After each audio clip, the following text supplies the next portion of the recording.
Hello, hello. How's everyone doing? That was really fun to just sort of sit here for a bit chatting with you guys before beginning. It kind of reminded me of how I actually used to start my streams a long time ago. I used to just kind of sit for like 10 or 15 minutes in the chat chatting with you guys while waiting for like the actual time to start. So, couple of things I just wanted to address. I'm sure some of you are looking at the lighting and you're like, oh, this is new, this is different. This is completely natural lighting. And I'm doing it because I noticed that this camera here, when we're looking at the flutes, responds the best to natural lighting. As you can see here, I'll go here. You guys can see it with so much more clarity than when I have my big lights kind of blaring in my face. And since now we're in the springtime and the natural lighting is a little bit more, reliable at this time, I thought I would try out today just with natural lighting, just so that you guys can see the flute itself better. So that's the first thing. The second thing is, I just kind of wanted to, again, I know I sound like a broken record, but I just want to keep you guys in the know because I know that not everyone watches these streams every week. And so I just kind of wanted to keep you guys updated with where I am in my life. So Susie just brought it up in the chat if John is improving. It looks like he might be improving. We don't know because it's a bit of a bumpy road. So sometimes he'll get a little bit better and then he'll plunge again. So we don't know. We feel like he might be turning the bend in the flare, but we won't know for sure, probably for another at least a couple of weeks and see how things are trending. So I am still pretty tired and spread thin. And so that is why I know that a lot of people would like for me to kind of like have a schedule for my streams and to post the times that and the days that I will be streaming much farther in advance. But the truth is that I cannot promise that right now. My life is very spread thin and I just want to make sure that I reserve enough energy for me to just take some time off if I absolutely need it. And I have decided that the last thing I really need is to put up a whole bunch of cancellation posts on social media because that takes actually a really long time. I'm not sure if you guys have ever done something like this before. But if you do a very public stream like this and then you need to cancel it, it means that you need to go on every single social media platform that you are on because you have to be able to reach as many people as possible with your notice that you'll be canceling your stream, because otherwise you guys start to freak out, and for very good reason, right? Like if I schedule something and then I don't show up, then you guys might wonder if something happened to me, right? And I don't feel that that is fair to do that. However, in the past, when I have had to put up those cancellation posts, it's really the worst feeling because you're either sick or you're just so tired, you're a zombie, and you have to kind of put up these like very PR friendly posts saying that you're canceling. Like, you know, even if you're not so much apologizing for it, it's very tiring. So that's why I've opted for a little bit of an in-between. So like today, for example, I put up a social media post that I will be streaming in like 15 minutes, 10 minutes, something like that, right? So at least that gives you guys a little bit of a heads up. Plus, I started this stream about 10 minutes early, and I just sat here waiting for you guys to file in, you know, so I feel like that's a pretty good in-between. But yeah, so I just wanted to kind of put that out there in case, you know, this reaches someone who has been curious, but has just, you know, like you just so happened to drop into this stream instead of the other streams. Yeah, so for those of you guys who know, this is not for you. This is for other people who are dropping in for the first time or have not dropped in for a very long time and you're wondering what's going on. I do try to stream once a week. That is a personal goal of mine this year. Albeit I will probably take a week off sometime in May or something like that, just to give myself a little bit of a break. Yeah. So I wanted to also announce a third thing. So Susie, you love it when you happen to be on YouTube when I'm on.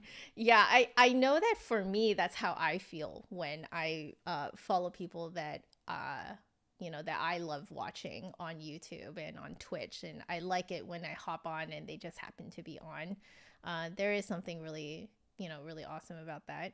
So Nicholas, you like the format. I'm glad. I was thinking that at the very least, I need to just kind of let you guys in the know, so that you guys know what to expect from me. And I appreciate the fact that you guys always tell me that I don't need to apologize, that family is first. And I completely agree with you guys on that. So this is not an apology. This is an explanation. And it is, you know, a way to sort of set up realistic expectations for this channel.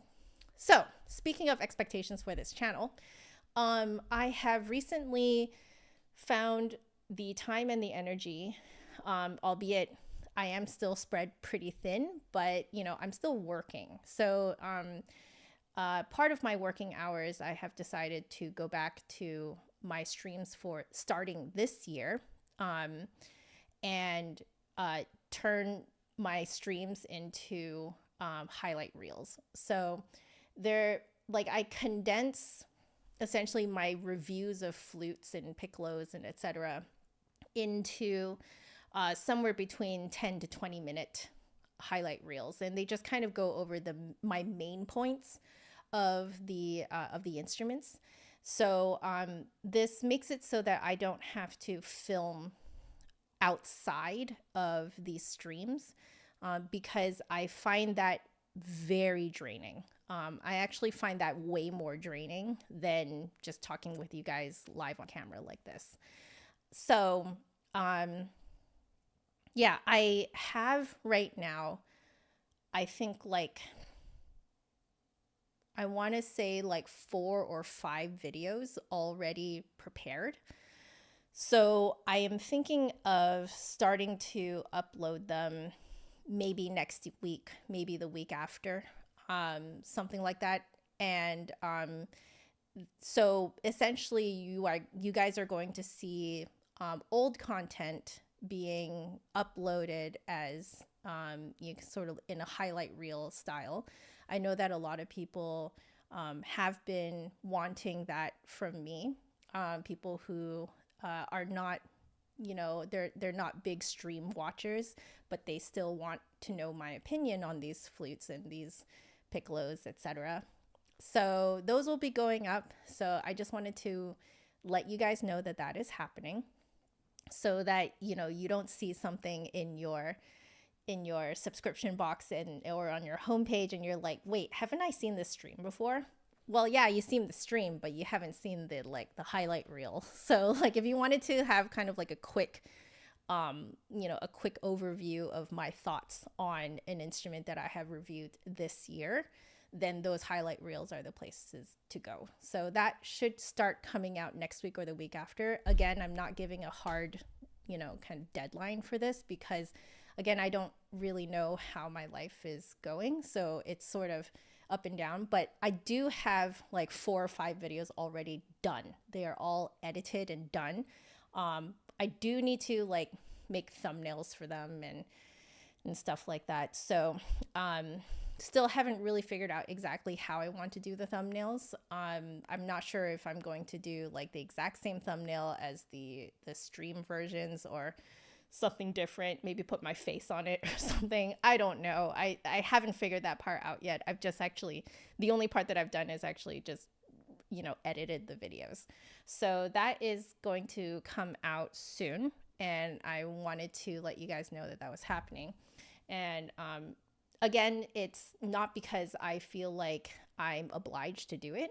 It's actually a personal goal of mine for this year for me to come out with regular streams and regular videos, so that by the end of the year, I can look back and be like, yes, I have created a ton of entertaining, educational, bingeable flute material that someone would love to, just kind of jump in and be a nerd and escape, that it's just a personal goal of mine because in the last few years, I haven't been able to do that. I've been so tired and so spread thin from, caretaking, caregiving, and just being by my husband's side, that I haven't been able to do that. Like I know in the last few years, I've looked back at my work and I'm like, it's not enough. Like I personally don't feel like it's a lot. And this year, because John is comparatively doing better, I'm like, okay, I can, I'm going to make this kind of goal of mine. So you could say this is my New Year's resolution, but I just haven't told you until the end of April that this is my New Year's resolution for 2025, because I didn't know if I could even actually keep it up. But now that I've kept it up for like 4 months now, and I have 4 or 5 videos completed, I'm like, okay, now I can really like just explain this to you guys. So that's what I wanted to just kind of let you guys know that is happening. I might actually take this part of this stream here and cut it into a short little video to, put on my YouTube channel to explain to people who are not in the stream what they can expect in the next few months. So there you go. That is sort of where we're going here. And I just wanted to keep you guys in the know. So yeah. Let's see. Drums and bass, you have a 1958 model of this, the Haynes 900. Wonderful. Yeah. I agree, Fallen Leader, that the condensed format is superb for fast overview. Yeah.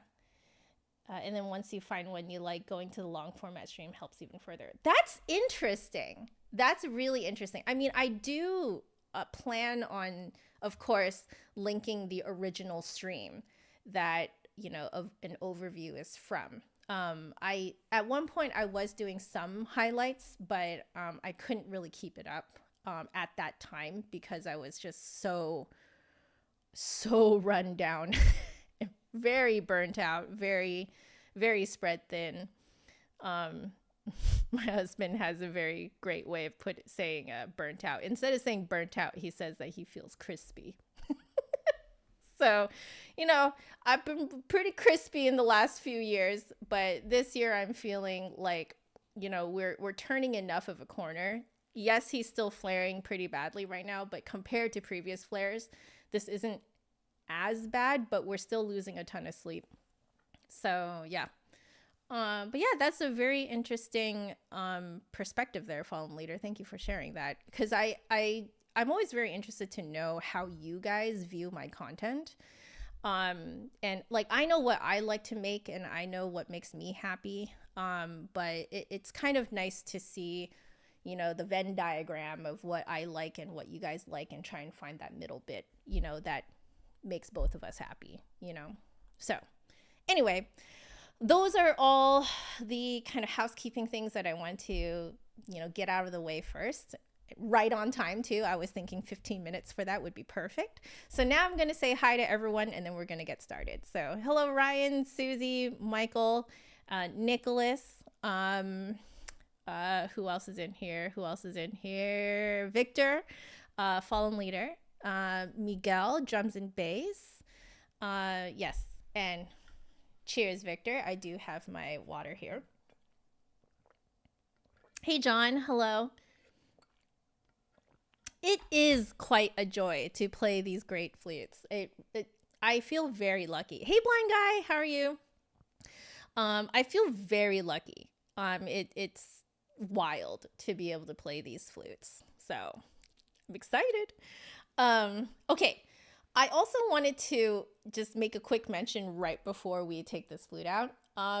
Apparently this ring looks real enough that some people don't know that this is a silicone ring. I got so used to wearing it on stream that I have been forgetting to mention it. So I know some people have been concerned. So I just want to, you know, calm your concern and tell you that this is a silicone ring.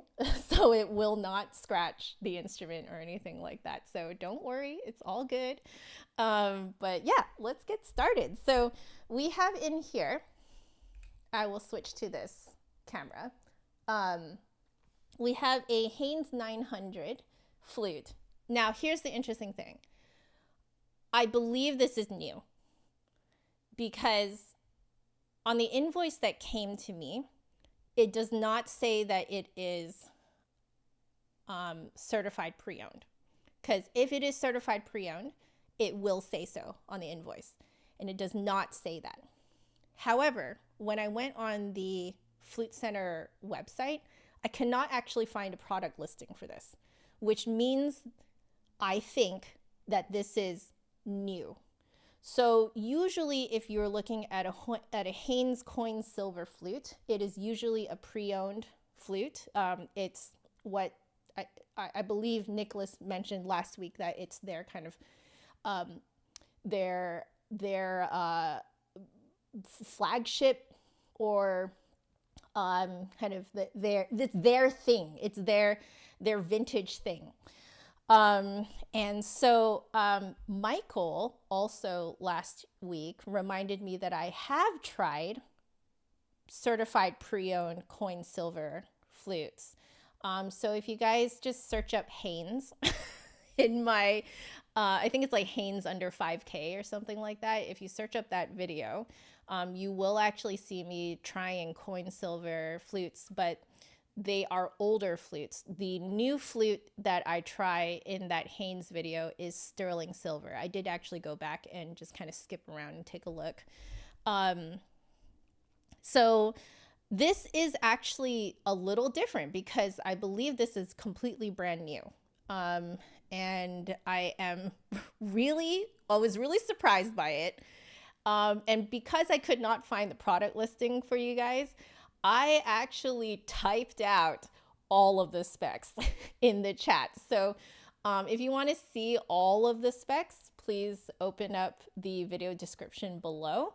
But let me just rattle off the all of the specs to you guys. So what we have in the case here is Haynes custom handmade flute in coin silver, which is 0.900 silver.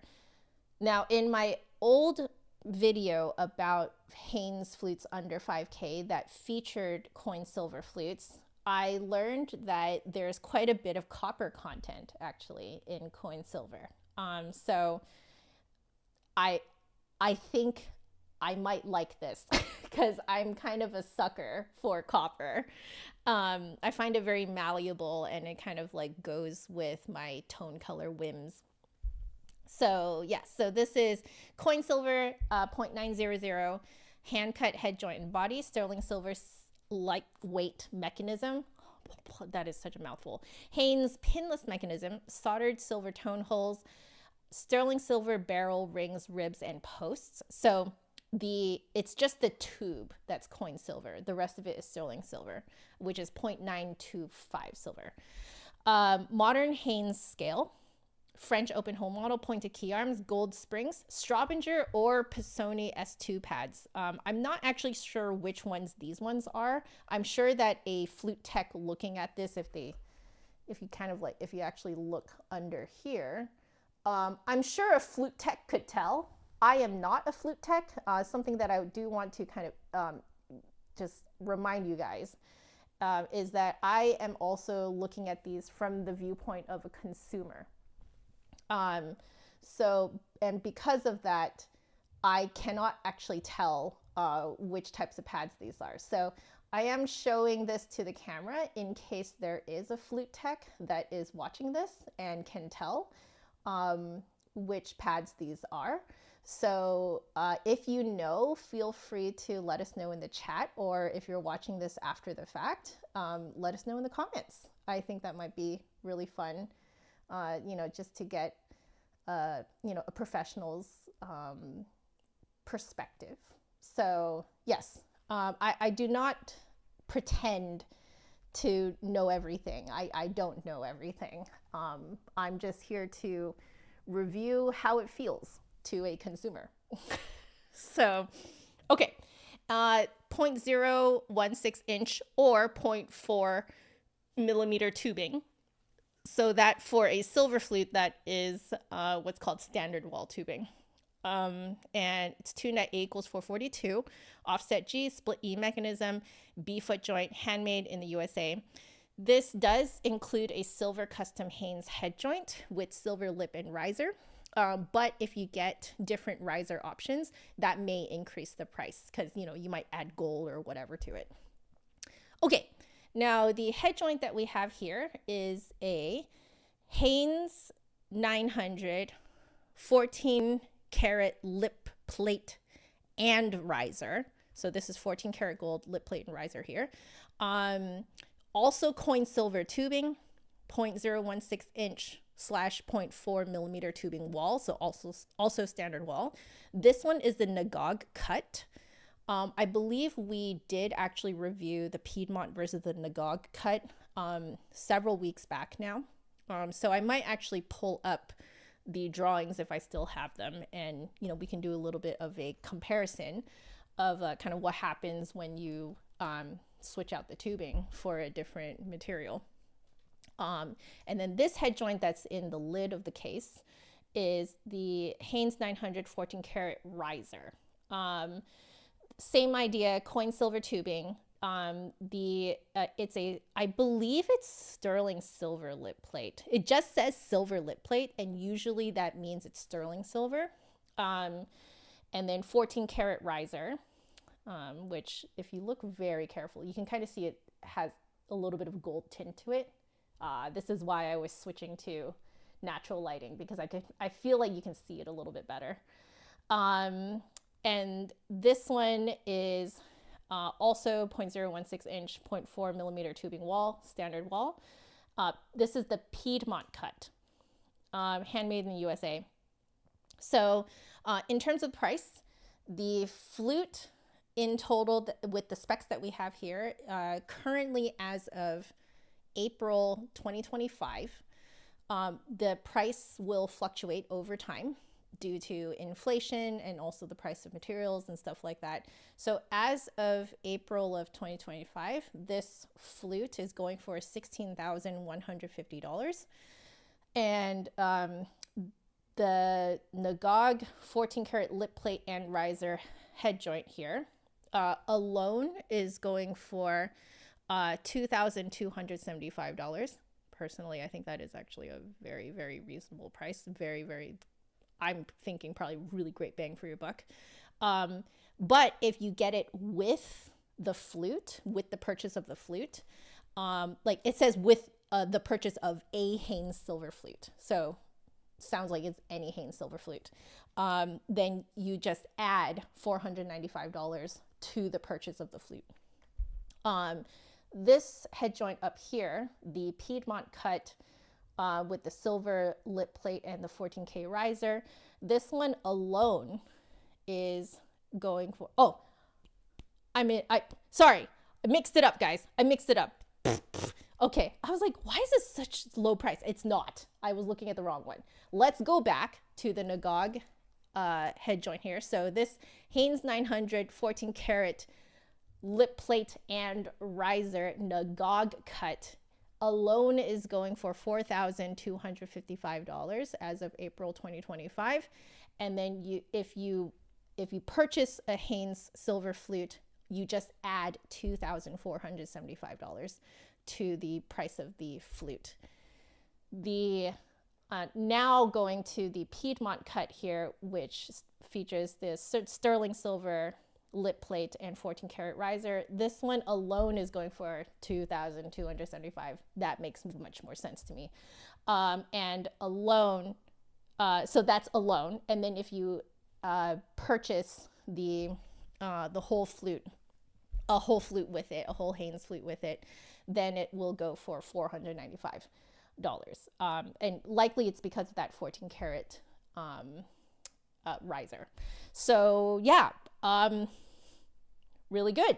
So I think that's very reasonable. Because $2,275 for a silver head joint, especially with a gold riser, very reasonable.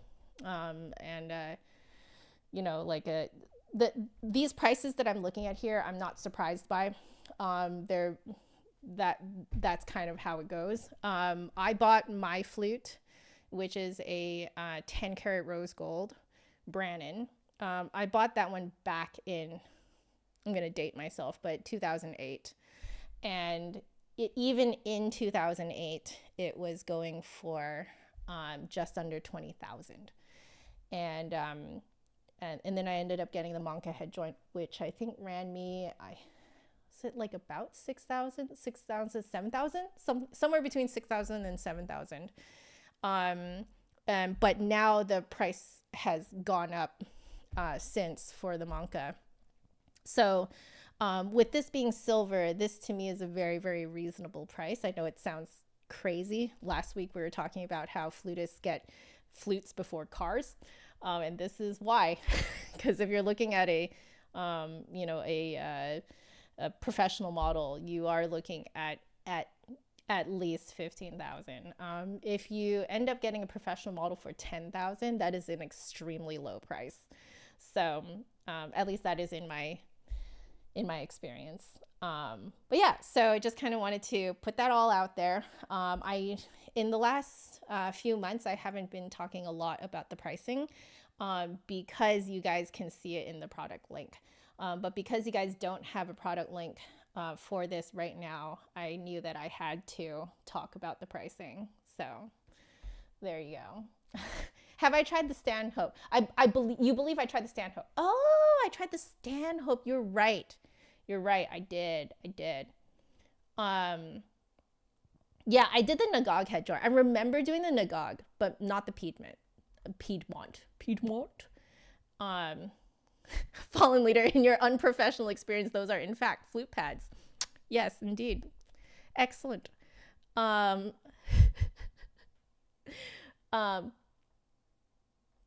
Let's see. Oh,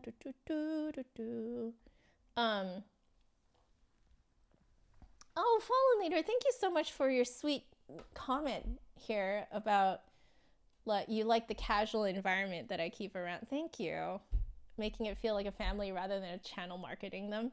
Thank you. I mean, that's what I want. So I think that's what I drive in this channel, is this kind of like very casual kind of family setting. But at the same time, sometimes we do have to talk about prices, right? Yeah.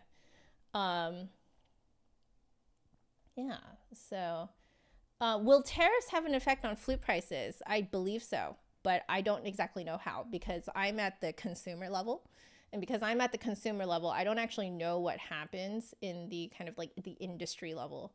And I think right now things are just kind of going crazy with like back and forth, back and forth. So we don't know.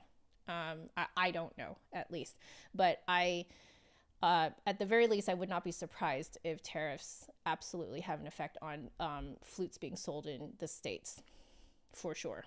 So, yeah. Little Fugue Flute, hello and welcome. Um, Flute Berries, hello. Hey, Jenny. It's Jenny. How are you? Welcome back. Haynes is definitely one of the more affordable handmade flutes.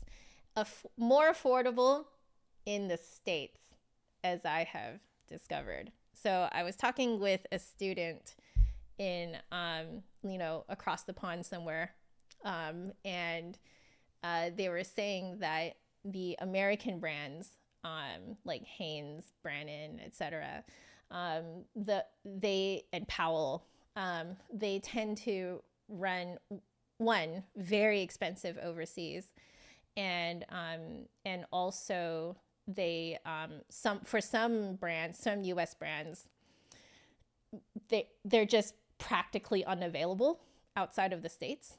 I would say very similar the other way around. I just learned about, one or two Japanese brands that I had never heard of that, like, you never will see them in the States. And if they do get imported over, like I could see them running very, very expensive. It is true, Japanese flutes do actually tend to get pretty expensive here in the States, for import duties and stuff like that. Don't know about tariffs, but it is pretty like interesting how it kind of goes both ways, actually. Yeah. Mm-hmm. So it's at least double the price in Japan and Asia. Yeah, it's crazy, isn't it? So like, um, you know, personally, I think that like if you're looking for a professional flute, um, like I would encourage you to look for a really good flute that is more available in your area. And there's actually a few different reasons for this. One is the price, it will be lower.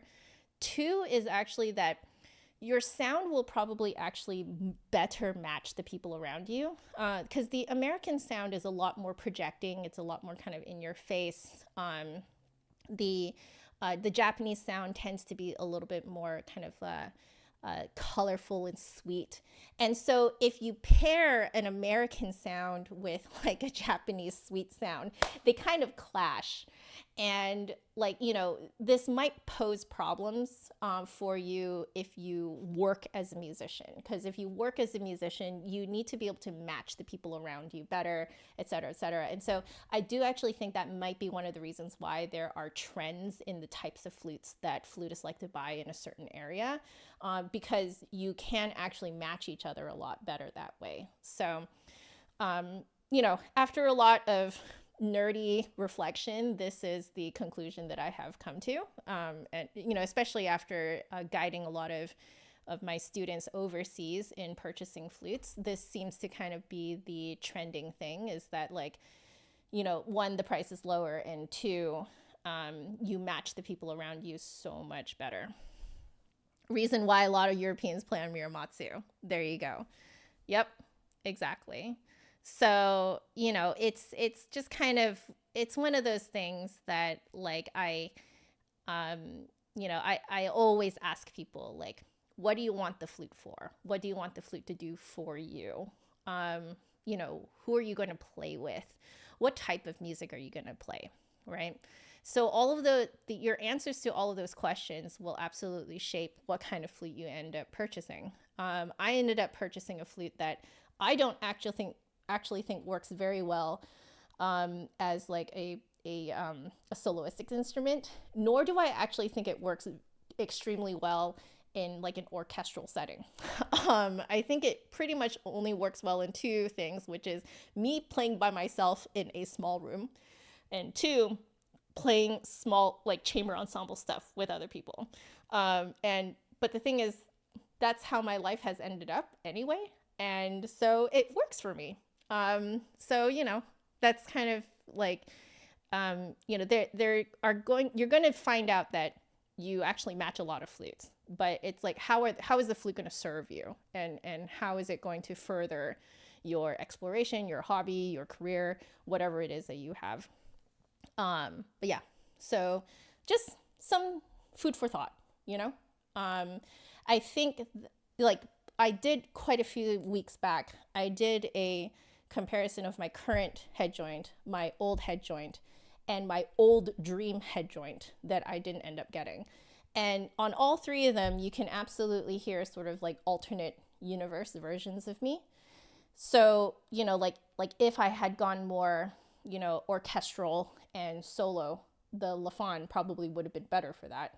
Since I went in the direction that I did go into, the Manca is better for me for this universe that I am in. So yeah, it's all very interesting.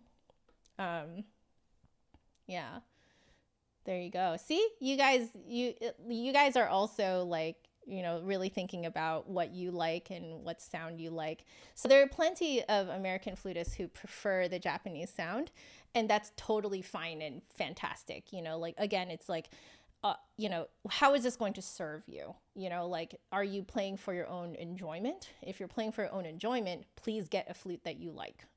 Okay. So yeah. So Little Fugue, you very much would have bought a different flute than you have now if you were able to do it over, or if you were to do it over. You struggle getting as bright a sound as some of the people you play alongside. There you go. So like, I think in your case, Little Fugue, you can look into like different gadgets that can sort of change your sound. So the Lafrique can help sort of brighten your sound up. You can try out different metals.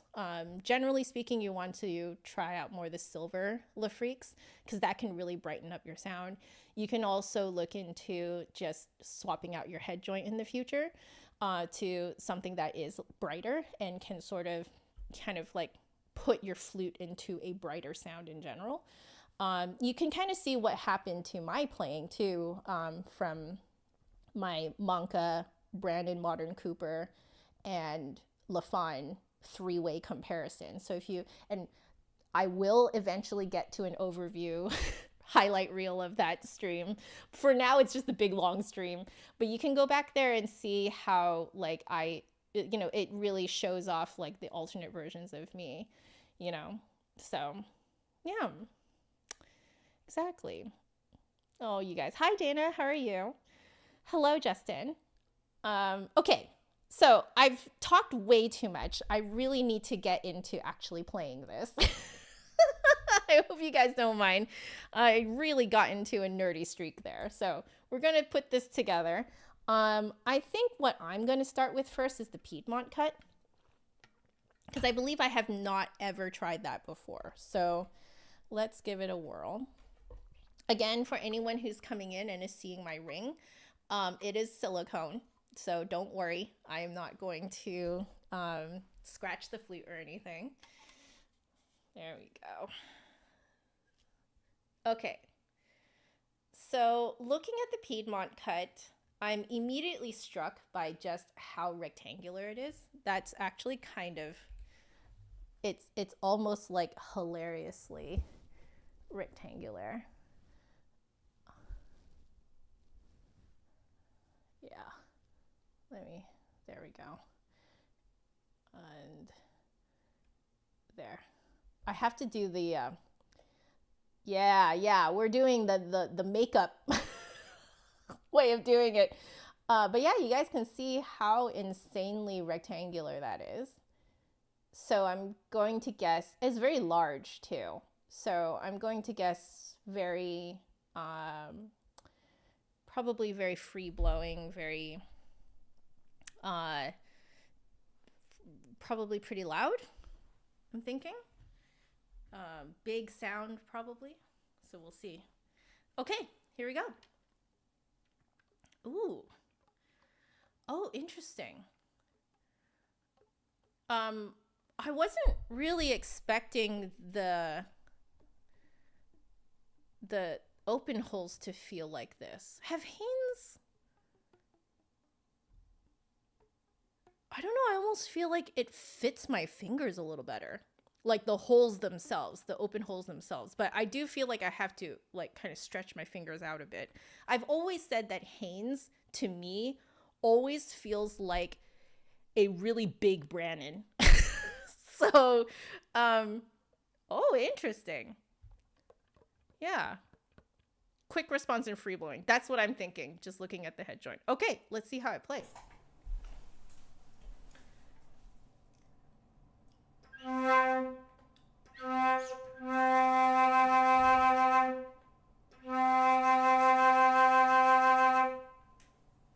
That low C sits very high. It's quite high. It's reminiscent of how my manca feels on a C foot joint. It's interesting.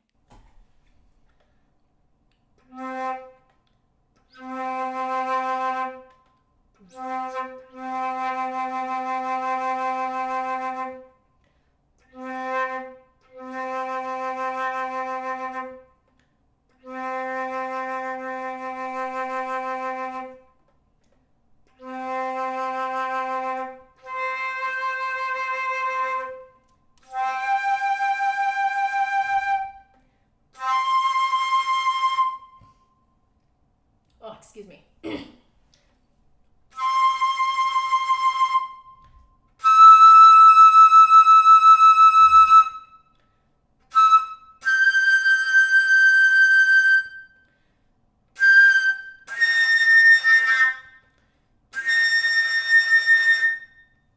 Interesting.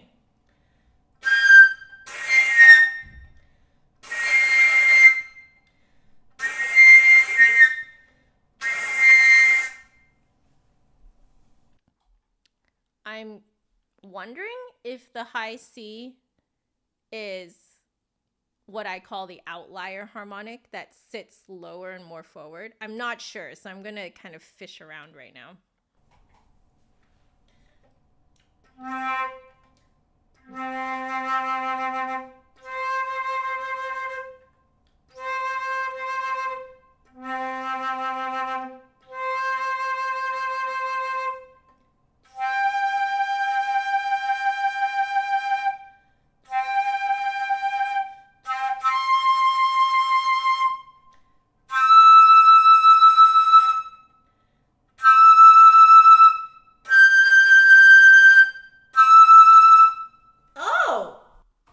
Interesting. A rare breed indeed. I feel it's the high E that actually sits more low and forward. So the high E might be our outlier. We'll see.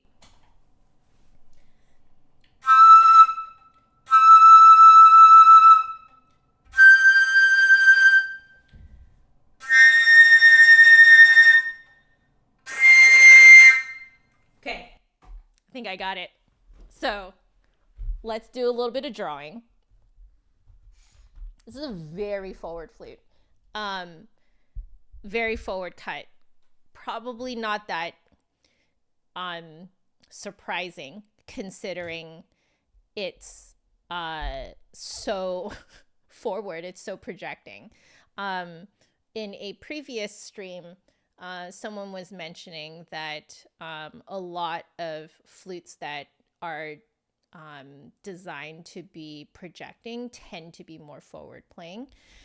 And that makes sense because as I demonstrated in that stream, it's the difference between trying to shout from the front of your mouth than from the back of your mouth. If you do it from the back of your mouth, you basically cannot project. I won't do it right now because I don't want to burst your eardrums. So, okay, let's see. I need to draw here. Okay, perfect. So we'll have this open. There we go. Okay, and let's get to drawing. There we go. Okay, wonderful. Where is my pen? Okay, there it is. All right, so I am going to, I think the first thing we need to do though is label this. So this is the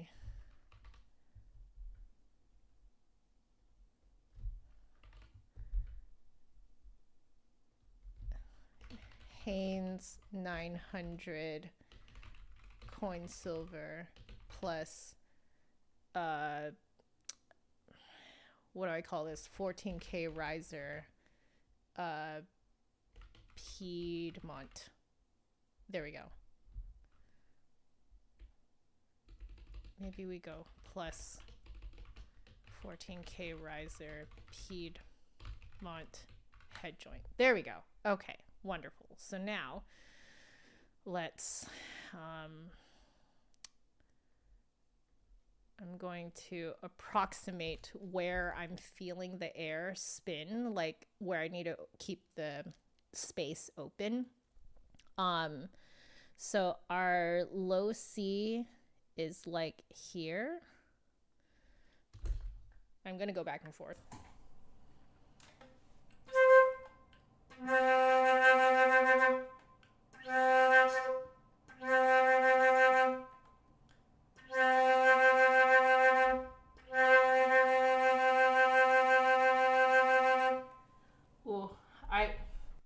I would place it actually even further forward.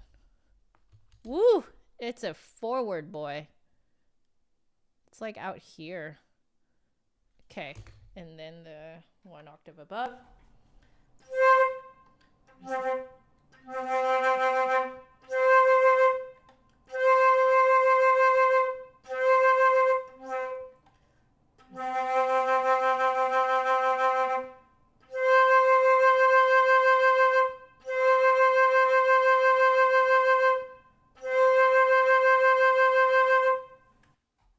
This one's hard to pinpoint, but because I think for me, it's not really hitting a physical spot in my mouth. It's kind of nebulously around here. That's C5.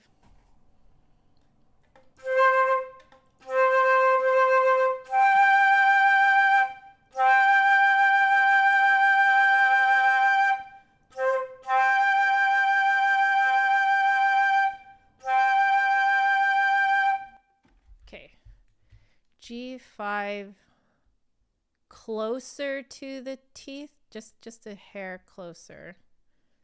G5 is like here. It's like in front of it.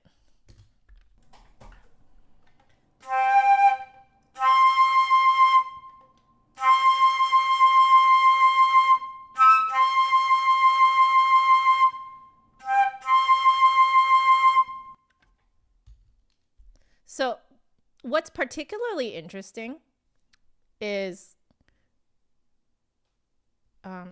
maybe it's not like, it's like here. Yeah. So what I'm feeling, by the way, the air is sort of like, it feels like it's going here and then bouncing up. So again, like the air feels like it's hitting here and then bouncing upwards. Oh God. Oh, that's terrible.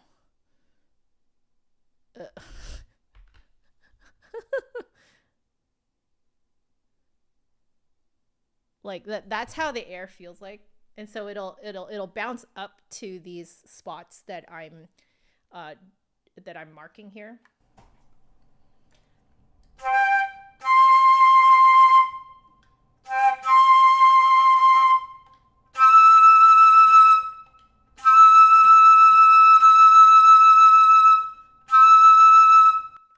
Yeah, the E is the one that bounces. So the E is here. Oh, so interesting.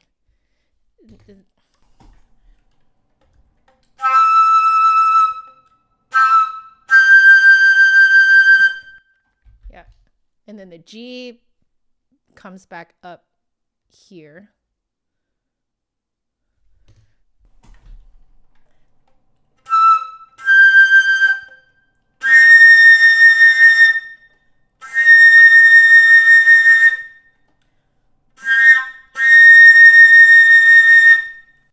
Okay.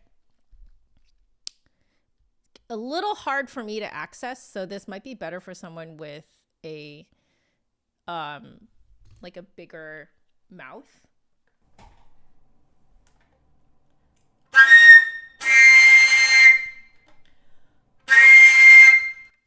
Okay, yeah, this one's particularly interesting because, well, not particularly because I have to do this on other flutes too, but the C7 is up here. And because that is essentially impossible for me to get by just kind of like duck facing it out, I'm not sure if you guys noticed, but I was actually tilting my head back because that artificially creates the space that I need. So if the flute is level like this and my mouth is like this, in order to create space here that I don't have, if I keep the flute level the way it was, but I tilt like this, do you see how this area here now opens up, right? So that's what I'm doing in order to artificially create space for that C7 to come out. So I think that this will work really nicely for someone who has a larger upper half of their mouth than I do. I think I'm a little bit small for it. Now, I do wonder if one was to get a custom C foot joint, if that will just kind of bring it down a little bit for someone like me who has a smaller mouth. So I just wanted to kind of like oops, sorry. I had something else out earlier. So I think what we want to say is that for the 14K riser Piedmont, for this one, it's very forward,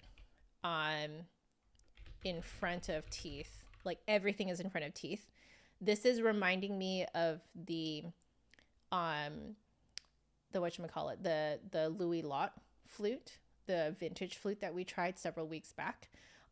So this is kind of harkening back more towards a vintage style of playing, but what's really interesting is that the sound that comes out is a very modern sound. It's like a very modern, very free-blowing, projecting, very American sound. Very good for, I think, like solo playing, soloistic playing, that kind of thing. So, but what I do find very interesting is the high E harmonic is the outlier. So it kind of comes down and forward. Okay, I do need to label these for you guys, so just give me a quick second to do that. So oops, that is way too large. We'll do that. So this is C4, then we have C5, then we have G5, then we have, and I'll start labeling it from here on this side. I think that needs to be a little bit lower. C6, whoops.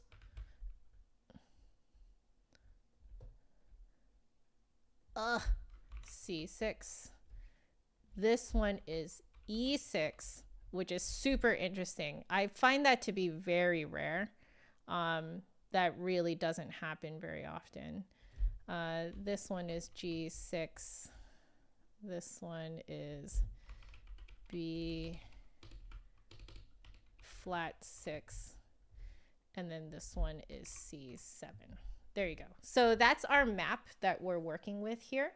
Yeah, wow, super forward. It's pretty crazy. Unsphere, you're here to lurk a bit and get out of your head a bit. You're so welcome here. I'm so sorry for whatever it is that you're going through. I know what it feels like to receive bad news of any kind. So I hope we can you know, give you some comfort here. If you're a Kosin, hello and welcome. So, Nicholas, you wonder if that's why Dr. Julie Kim Walker plays on a C foot 5% Haynes. It could be. It really could be just because it like everything just kind of gets squashed vertically. At least that's what I find pretty consistently. If you play like a C foot joint, everything just kind of gets sort of squashed, and so it's a lot easier for someone with a smaller mouth. Okay. So, very cool. I do want to do some tone stuff. So tone color dynamic stuff.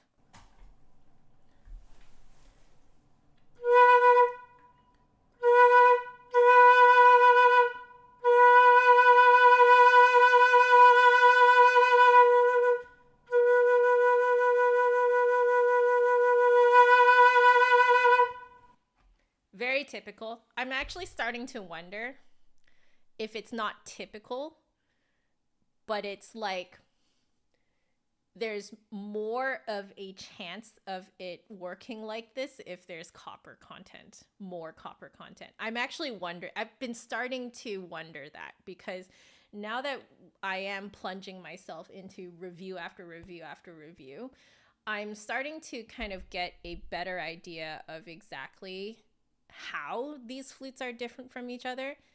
And I'm noticing that even though I previously thought that, you know, making the air bubble flat and wide makes a rich sound, and then tall and narrow into a hollow sound, I'm actually starting to wonder if that is more so a like copper-ish thing to do. That I'm starting to wonder. I'm not going to say for sure that that is the case, but the suspicion is rising. And we know from my previous research, the last time I tried coin silver flutes, that apparently coin silver has more copper content in it. So it is actually, in terms of tone color, behaving the way that I like personally. So, you know. Okay, here we go.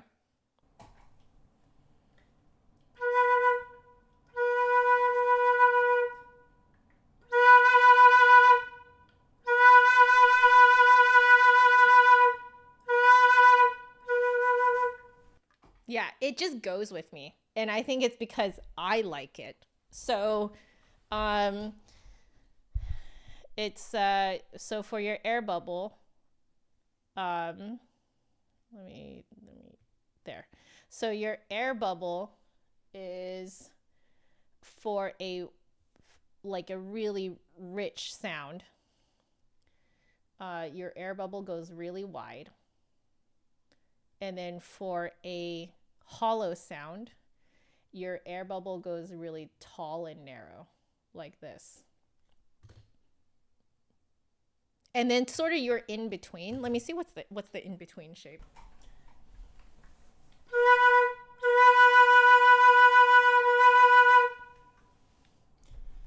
It's what I expect. It's like a sort of like a bean shape.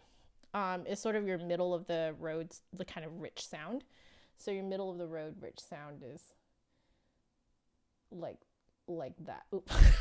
I mean, I think you guys get the general gist. There we go. That's sort of your middle. It's more bean shaped than that. So it's more like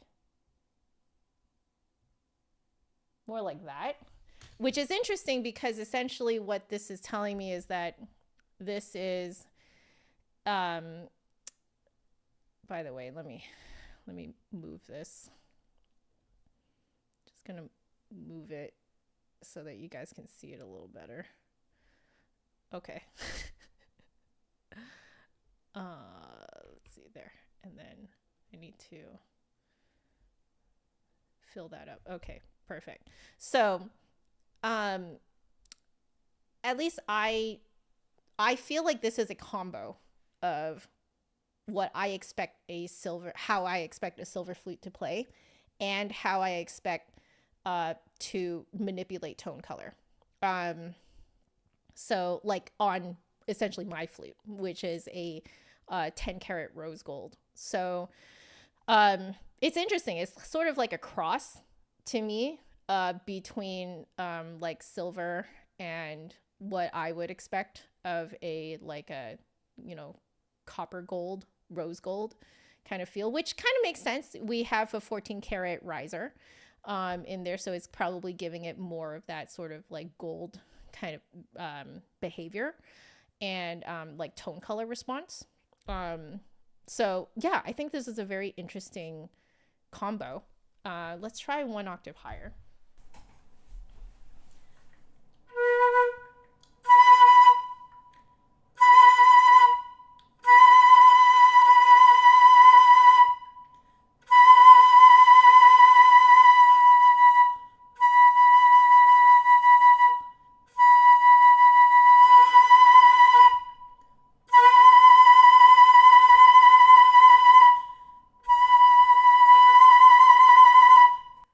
Okay, what I do find very interesting is that because this is so far forward in the mouth, when you do the like tone color like manipulations, the because everything is in front of your teeth, or at least it's in front of my teeth, I find that in order to actually make the shape, I actually have to kind of make it with my mouth. So I'm not sure if you guys notice my lower lip kind of, you know, stretching horizontally, you know, kind of to make that wider shape. So I'm gonna look at myself and see if I'm actually doing that.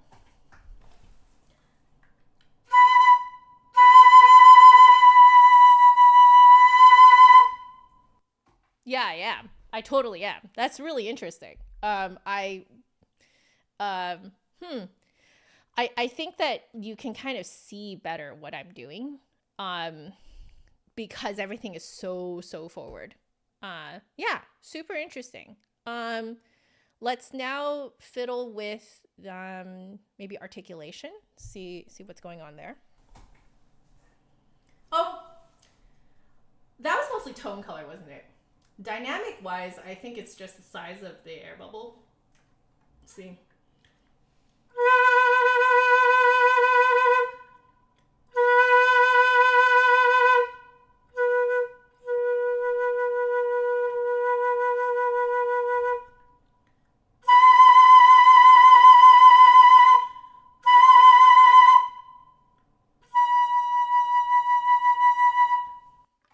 Yeah, it's just the size of the air bubble. I will just kind of put a note out there that generally speaking, I find is that the smaller the air bubble the smaller you make the air bubble, the more you have to push that air bubble forward for it to actually ring properly.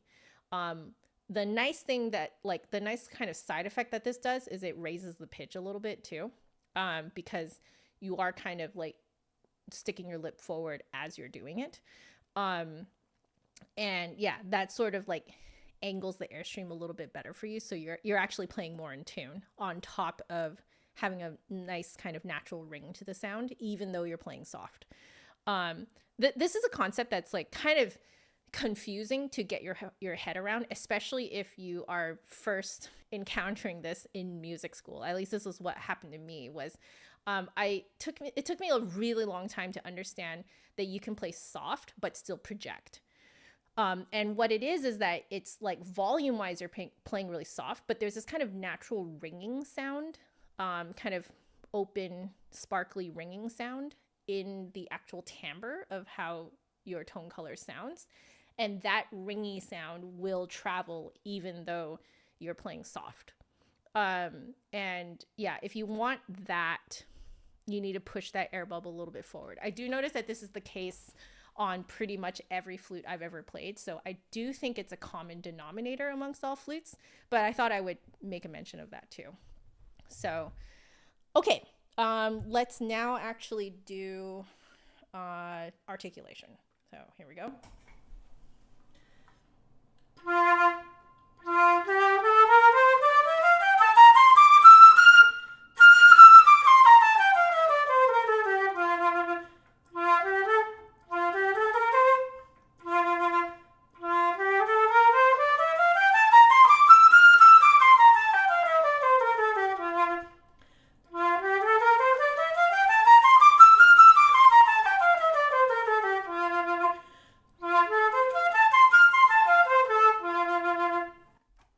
The tonguing is pretty much exactly like on the Louis lot. Because your air bubble is so forward, it's in front of your teeth, you're essentially just tonguing between your teeth pretty much the whole time. Very slightly going lower for low notes and very slightly going higher for higher notes, but you're mostly just between the teeth. So because it's right in between the teeth, you do need to tongue very lightly.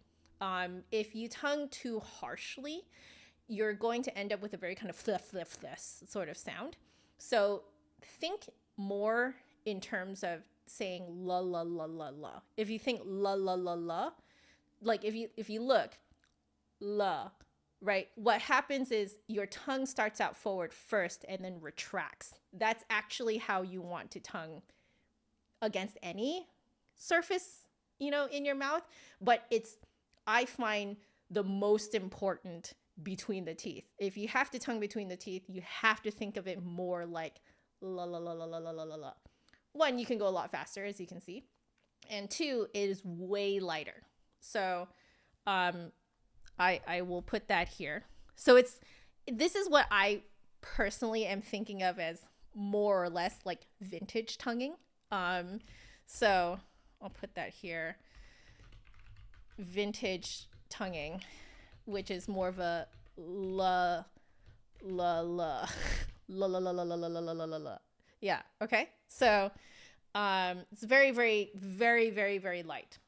So I'm going to guess that when I do double tonguing, it's going to feel a little bit like I'm cheating. So I'm going to go, it's probably like saying lugga lugga lugga, except the ga doesn't actually make contact with the roof of my mouth. I think it's going to be more like I don't know if you guys can hear, but I'm not actually making that contact. So but the tongue movement is still like this. It's like a slow flutter. So here we go.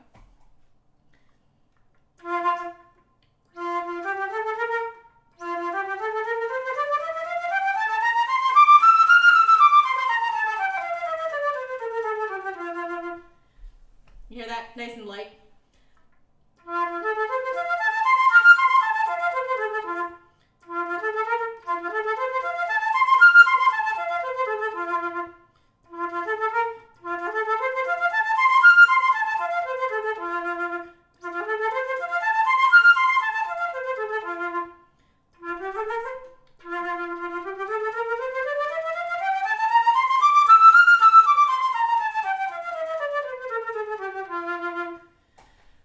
I will admit that this type of tonguing is one of the most difficult for me to pull off personally, because I really want to make contact with some part of my mouth, and not doing so is personally for me a little bit uncomfortable. I can see that for Little Fugue, you couldn't even do double tonguing until someone mentioned lugga lugga, right? So yeah. La seems really weird to you. Yeah, to me too. It's not just you guys. It's me too. It's very, very weird to me. And part of it is because, I think it's just how I speak English tends to have a more kind of percussive sound to it. So the more percussive your consonants are, the more you're making contact with like the roof of your mouth or your teeth or something like that, like a surface in your mouth, you're making a harder contact with it. And that's what creates that more percussive sound. And American accent English is like that. It's very, at least a very enunciated American accent is very like percussive. So I think me going la la la la la la la to me feels a little bit like uncomfortable how little contact we're making. It was indeed a French player who taught you the lugga. There you go. Because I feel like that is an articulation that is more familiar to a French speaking individual. So yeah, I that's why I kind of love the fact that there's so many flutes out there, because I love that it can match how a person speaks. Because if you find a flute that matches how you speak, you are just going to feel so comfortable, and you're going to feel like the flute is just super clear and you don't have to think about it too hard. I mean, you know, my job here is to think about it very hard because I'm trying to tell you guys how it plays. But it just makes me really happy to know that like there's just so many different types of flutes out there that can match anyone. So yeah, this is definitely one of those la la la la la la la la kind of articulated flutes. Okay, I do want to play with the mechanism a bit. Here we go.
I think it didn't occur to me until just now that there's actually a fair amount of resistance in this mechanism. Now, because it is pinless, I believe that this is something that you can possibly get adjusted.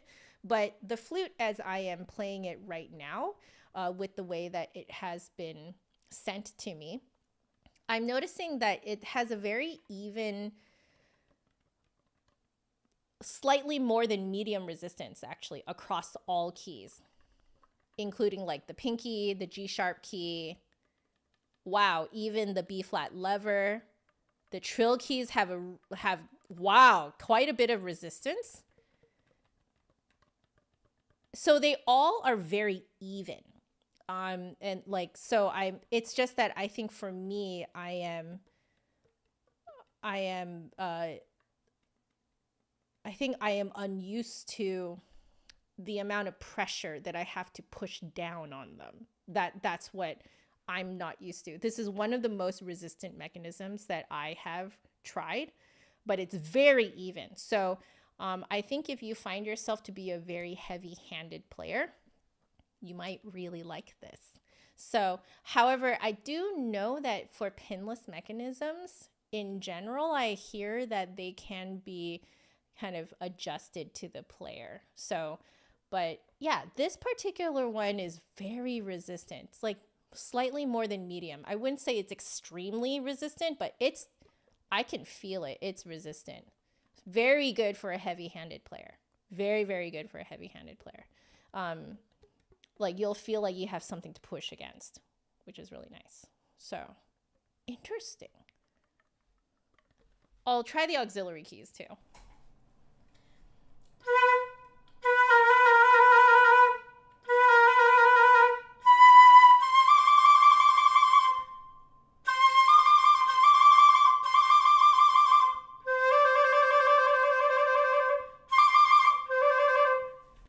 There we go. That's what I've heard. I've heard that every key can be adjusted individually as well. Yeah, so it's interesting that I'm finding that, you have that option. I think you have that option. Like if you want your flute to be more resistant, you can request it. I think that's more the conclusion that we're drawing here. I personally very rarely get to try a professional model flute that has keys that are this resistant. It's really nice to know that it's possible. That's really cool. Yeah, I think there's someone out there who would absolutely love the way this feels.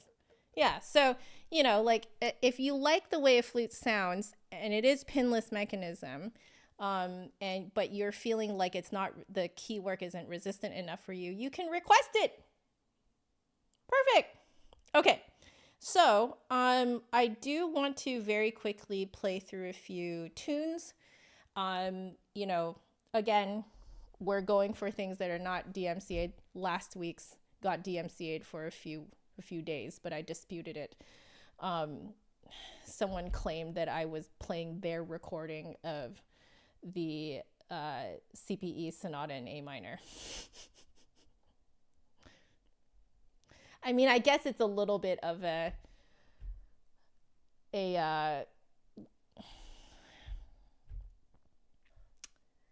compliment, I suppose, but annoying.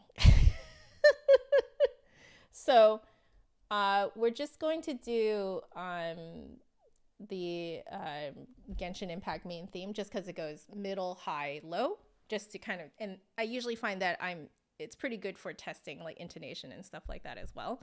And then we'll do a little bit of Rapid as Wildfires, which is like really fast. So very fast and articulated.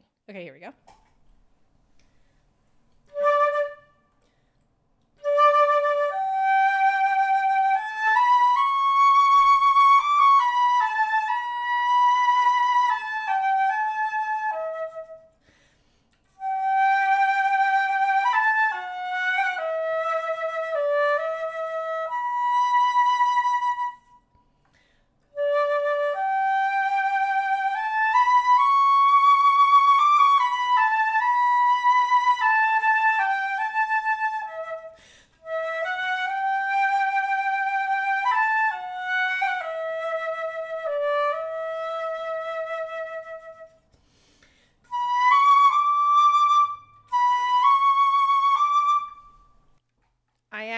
Noticing that C sharp needs to sit way lower. I was noticing it earlier too, but then I was like, ooh, just now I was like, that needs to sit way low.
All right, I am finding very responsive to tone color.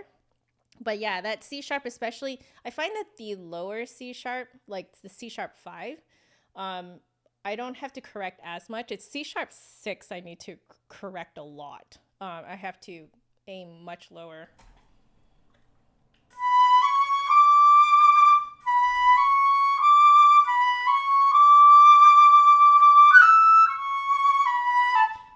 Yeah, so aim way lower on the C sharp 6. And then the other thing too is because that E6, as you can see here, harmonics wise, is our outlier. What this means, I find that usually F sharp 6 sits around there too. So for this flute, I find that it's interesting because there is a split E, and I usually split E makes the whole, like makes the E a lot more clear, easier to play. But I am finding that I am having to place the F sharp 6 around where the E6 is here. Usually I find it's E, wherever the outlier harmonic is, it's that note plus maybe the note underneath it, but mostly that note and 2 notes above it have to be around where I've mapped it. So E6, F6, and F sharp 6, I think on this flute sits lower and more forward, kind of like right under the top lip. And so I'm having to sort of scoop forward actually for the my scoop into the F sharp.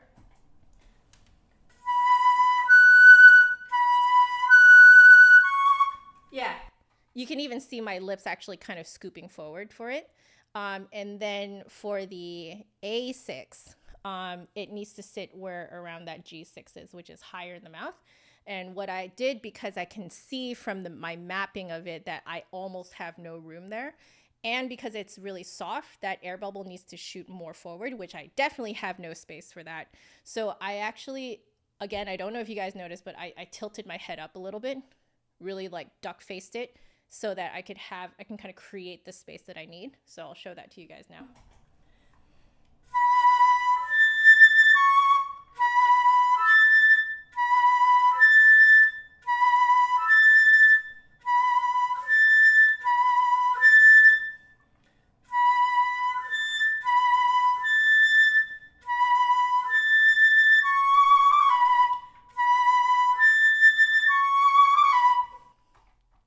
I would love it to scoop a little bit more. I'm going to try the Cluey method. That's from The Magical Flutist by Katri Renstrom.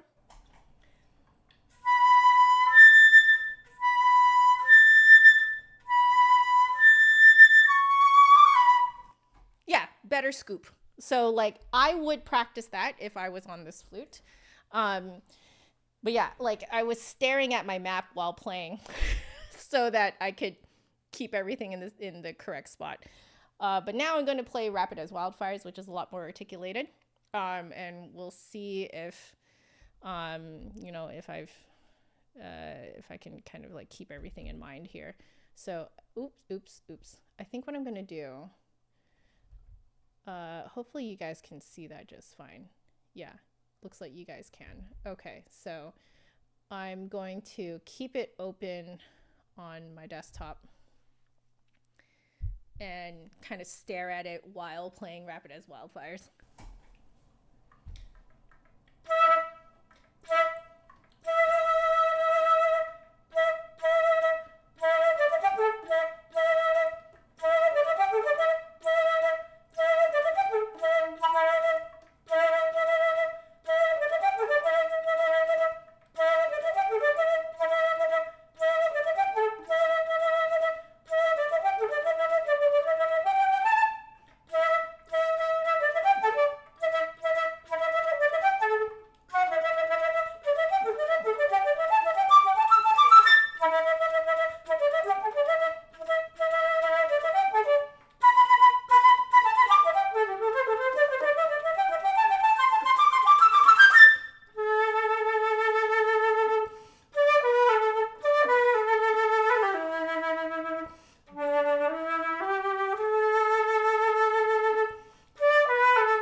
It's a stretch for my fingers.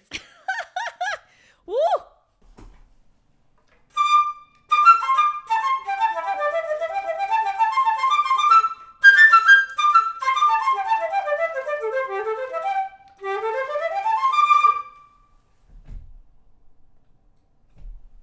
That's a stretch. It's a stretch for my fingers.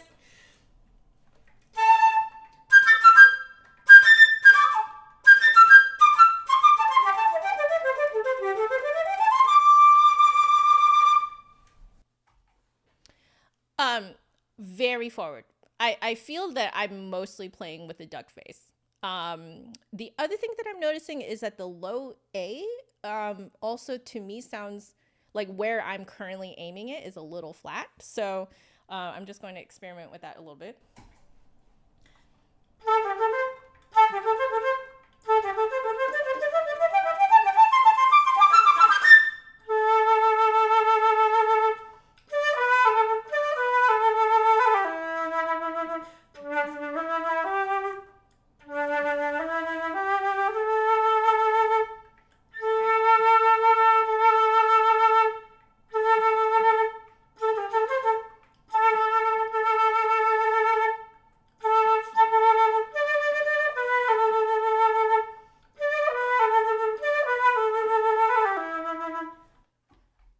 think I'm smashing the flute into my face too much.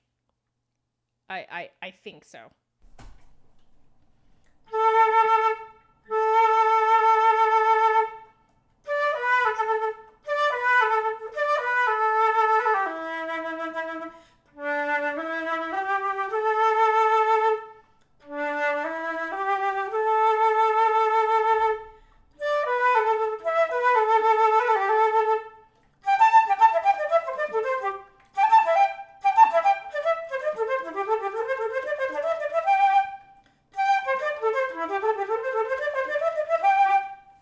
Yeah, I can hear my tonguing getting more and more kind of thumpy, and it's because my style of tonguing is a little bit further back than this. I'm going to try to do the lugga. Oh, it's a little uncomfortable for me though.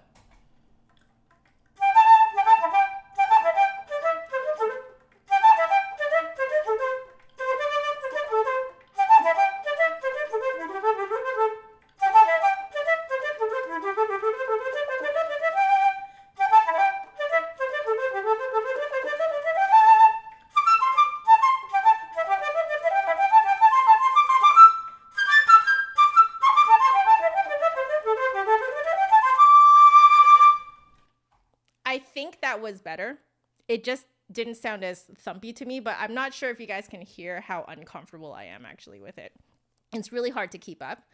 However, if this is just your natural way of tonguing and double tonguing, this is going to work for you. Yeah. So if you naturally go lugga, lugga, lugga, lugga, lugga, lugga, lugga, this is going to be so good for you. So good for you.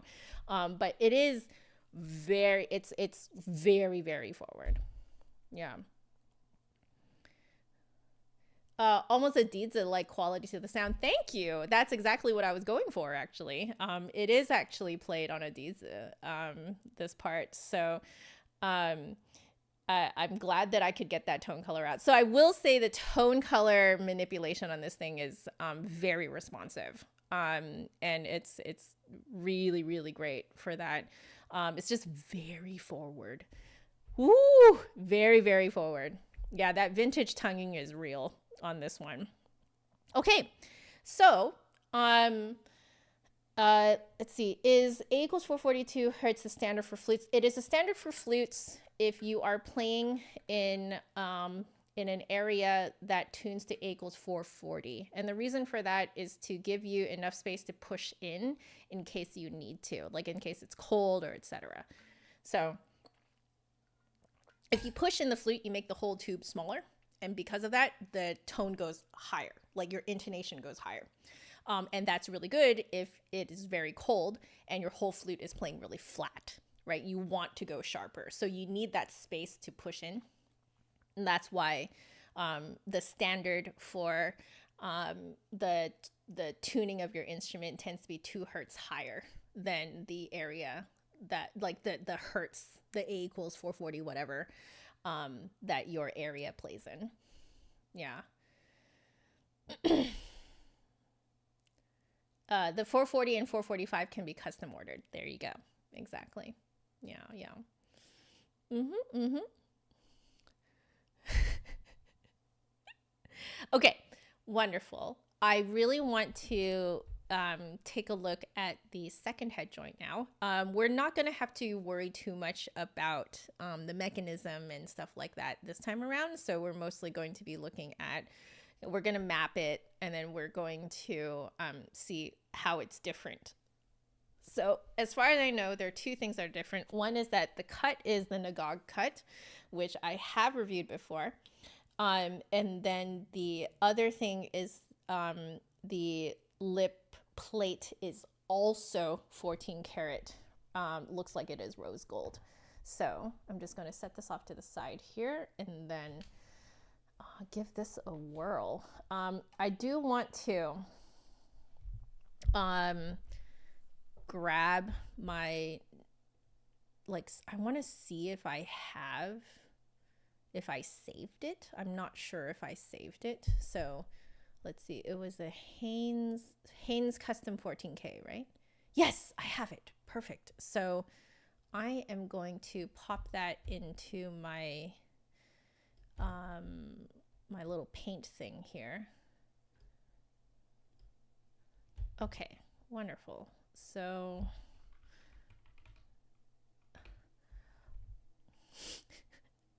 clearly this was when I was still handwriting everything. So I did write here smaller, narrower airstream. Is that right? It's still a very, very rectangular cut though. I will do this and hopefully it will focus. Give me a sec. Oh yeah, oh yeah, oh yeah. Okay, now if I do this, you guys can see it better. Oh, yeah. So very square cut. Just going to have this focus on that. There. Yeah, quite a square cut. It's actually fairly large too. I'm also noticing more of a ridge here on this side. Do you see that sharper drop off? I think I noticed this before too. Yeah, interesting. Okay. So I'm curious to see how similar this is. Looks like it's a little bit further back. So if it's the same, but this one had a platinum riser, so unsure how this is going to change with our different setup here. So this is a 14 karat lip plate and riser, Nagog cut. So let's put that in our notes here. So 14K lip and riser Nagog. Okay, interesting. So let's see.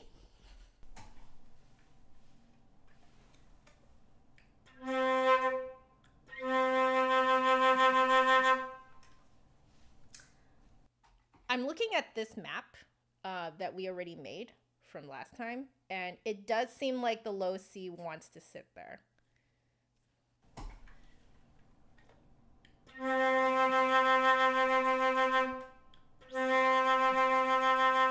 Maybe a tad more forward.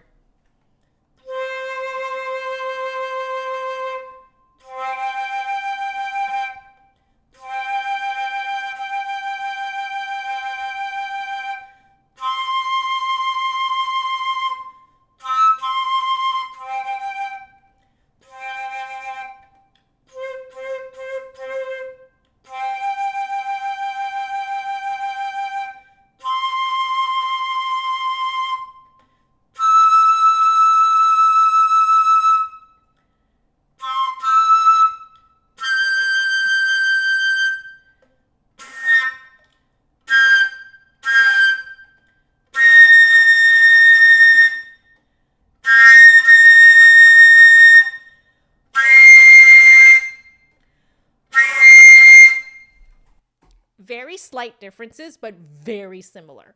So everything is scooched forward just a hair. Even the G5 and C6 and E6, it's like smashed right up against the back of my teeth, like right up against it. Like I almost feel like my teeth are vibrating from how much it's smashed up against my teeth.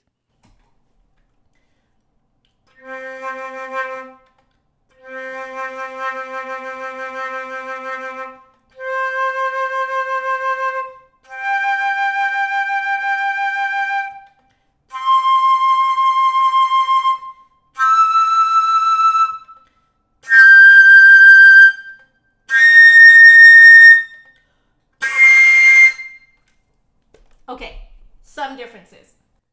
So I don't know if it's because of the platinum that caused the B flat 6 and the C7 to be so forward. But on this flute, on this head joint, it sets it back a bit. So let's do a little bit of drawing. Here we go. So we will do, gotta label this. So this is the, again, Haynes 900 coin silver flute plus 14K lip and riser Nagog. Okay, and now,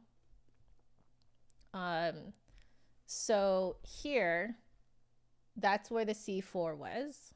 So it's a tiny bit more forward. So it feels more like it's like right here. Like I almost have to drop my lower lip a little bit in order to play it. Yeah, it's just a hair more forward. So it's like here. I have to like drop my lower lip. Then we have, I'm just going to refer back to this again. C5 was here. It's currently more around here. And then our G5 is pretty much in the teeth. C6 again is in the teeth here. E6 is here. G6 is the outlier, and it is more forward, so it's like here. It's very forward. And then B flat 6 is up here, so I have to start tilting my head to make room for this. And then same thing for our C7. Definitely have to tilt my head to make room for it. So I'm curious actually, yeah, if you look, it's essentially like a more like further back version. So this is going to be way more comfortable for me. I'm certain you guys can already hear that I'm way more comfortable with it. This is fairly similar to how my flute plays, which again, let me open that up for you guys. So let's see, it's the Monka, yeah, this one. So my flute, let's see, Monka, there we go. Open. This is mine. You see how similar that is? It's actually kind of wild. That's super similar. Yeah, crazy similar. So I think you guys can see probably why I'm so comfortable with this. I'm curious about the actual airflow in the mouth though, so I'm going to play around a little bit.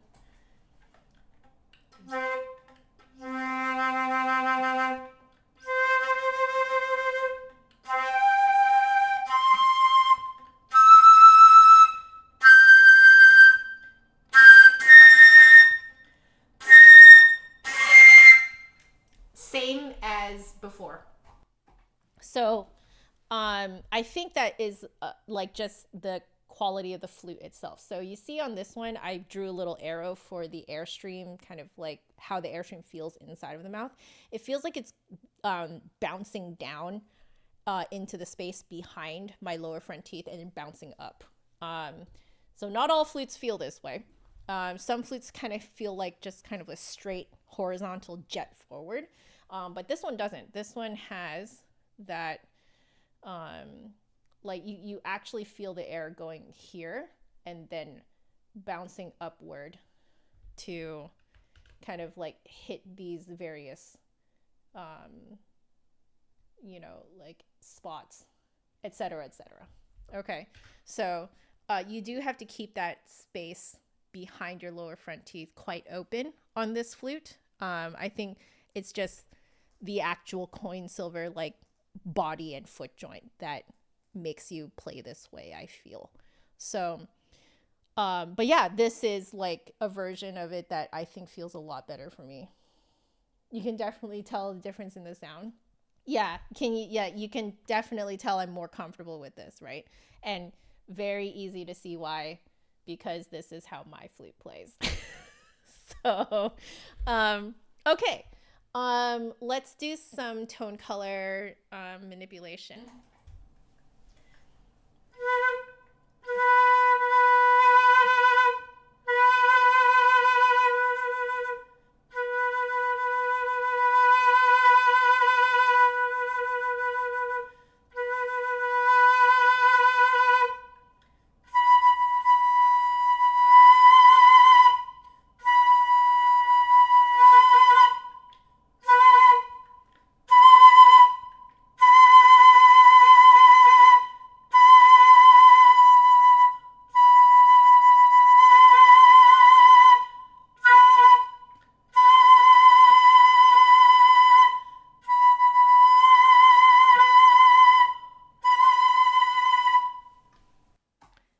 Very responsive.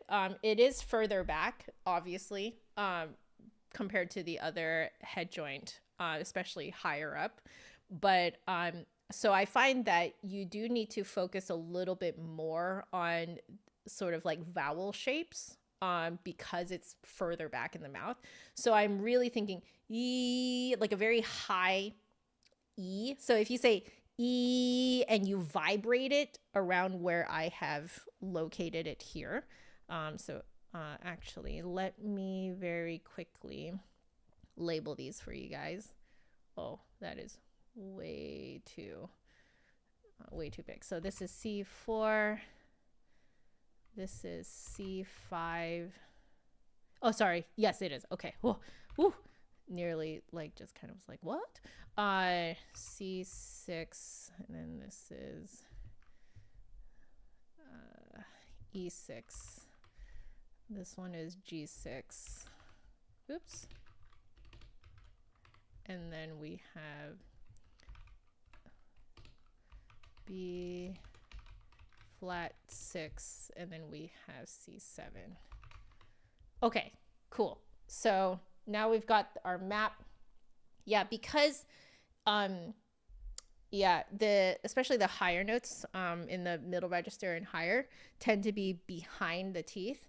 You do have to focus more on saying making actual vowel shapes.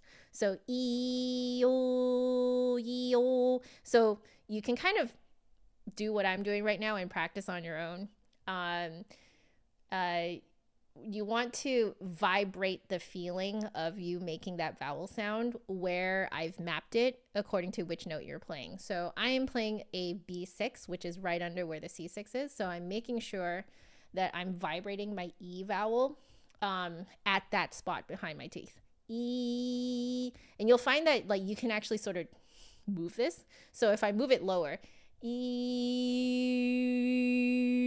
that lower one that I just did is vibrating in my lower teeth now, but you can kind of move it up and down. E. So if you do that while you're playing and make that shape that you're doing when you actually vibrate the vowel, you end up with that richer tone. So.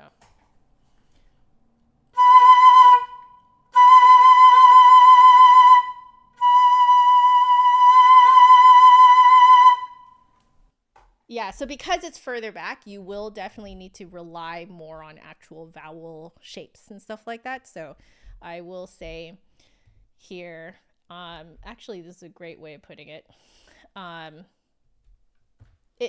It's the same really as here, except that the base shape I think is more circular.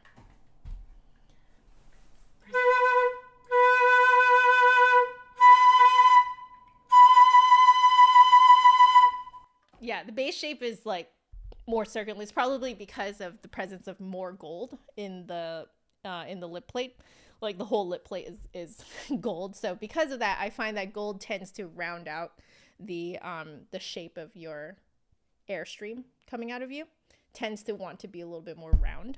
And because of that, I do find that it makes it more receptive to tone color manipulation, because if your base shape is like this, then even if you do a little bit of squashing that airstream shape kind of flat and wide, it will already have a huge difference.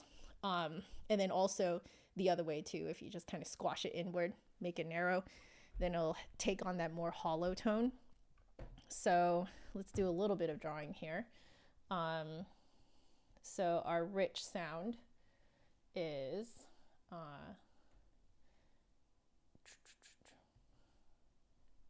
no, we want the pen.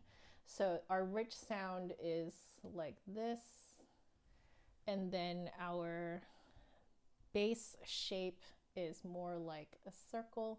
Oop.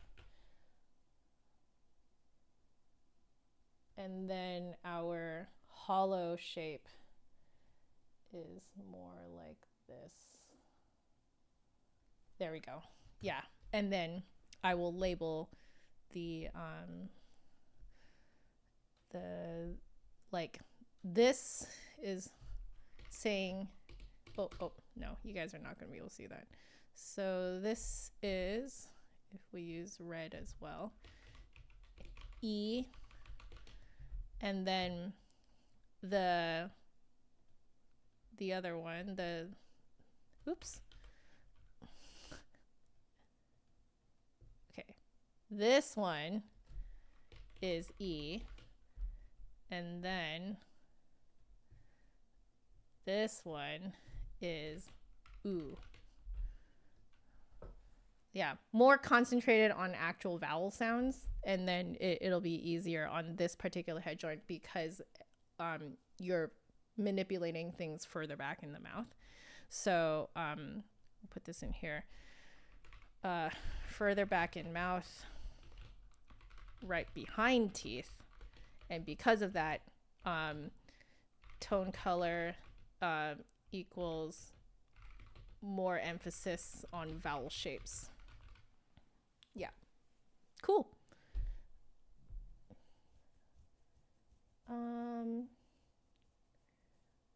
Wonderful. Okay, great. So let's keep going. I think I want to do now. Oh yeah, let's just do a little bit of dynamics. I think it's exactly the same idea. Large, big tone for like large, big air bubble for big sound, and then a small air bubble more forward for a soft sound. Let's just test it, make sure that it is as expected.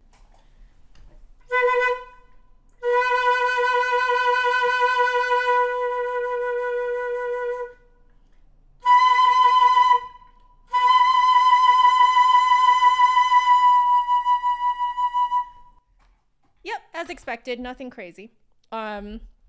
And then we will do, articulation. So this one is going to be, I think, very similar to how I play on my own flute.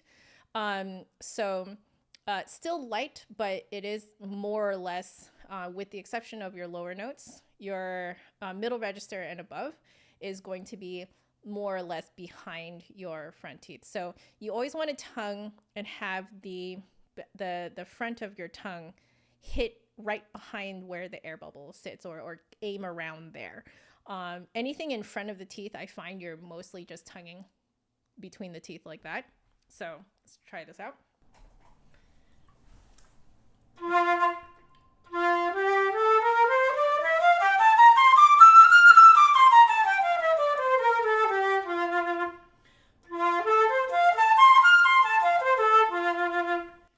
Do you guys hear how much of an easier time I'm having? Like it just sounds like I'm more comfortable with this because this is exactly how I tongue on my flute.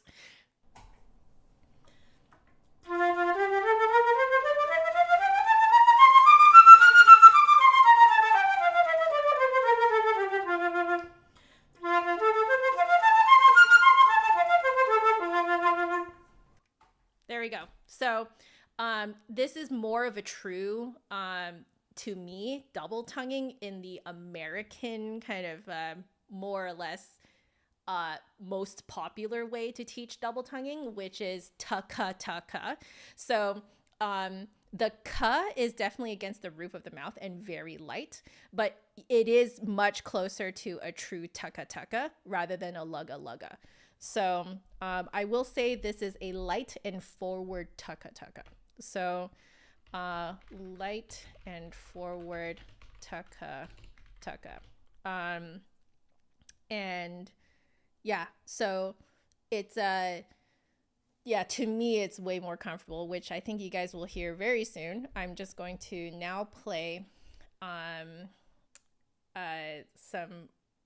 of the Genshin Impact main theme, and then I'm going to go into the Rapid as Wildfires, and you guys are going to be able to hear, I think, like how much more like light it sounds on me.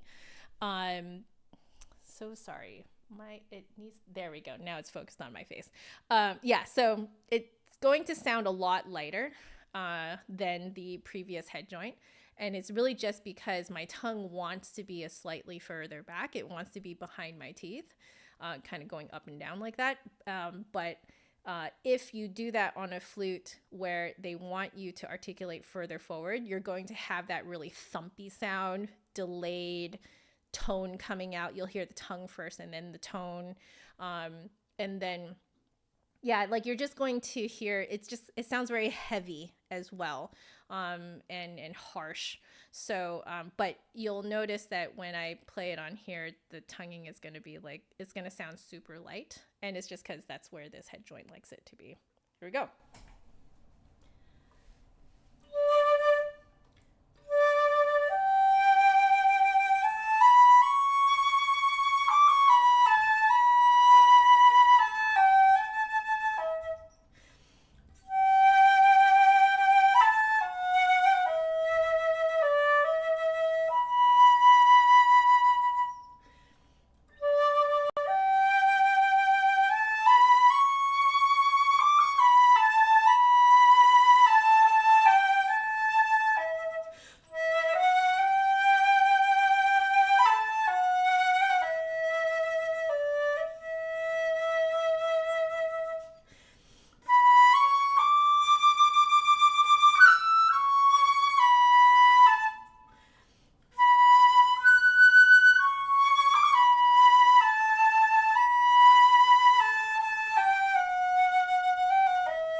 I overblew the low notes just a hair.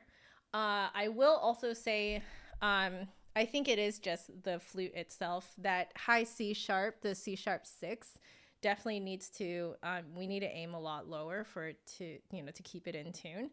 The other thing too is that because this one, the outlier harmonic is the G6, I had to flip what I was doing from the previous head joint. So on the Piedmont, when I was slurring from the B6, B5 to the F sharp 6, I had to kind of scoop forward.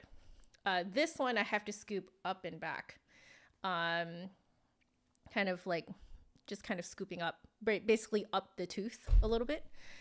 And then going up to A6, I have to scoop forward. Whereas before on the Piedmont, I had to scoop up instead of scooping forward. So that is interesting to me. So like, I think that, you have to think about what you are comfortable with. I personally am used to the notes around G6, G sharp 6, A6 to be kind of your outlier, more forward and lower. I'm more used to it. And so because I'm used to it, I think that I have an easier time doing that scoop on this one. Okay, so now let's do the Rapid as Wildfires. Here we go.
Yeah, it's so much more comfortable. I don't know if you heard, but it's like, for me, because my tongue is so used to being further back, the tonguing, the like repeated tonguing is a lot more clear.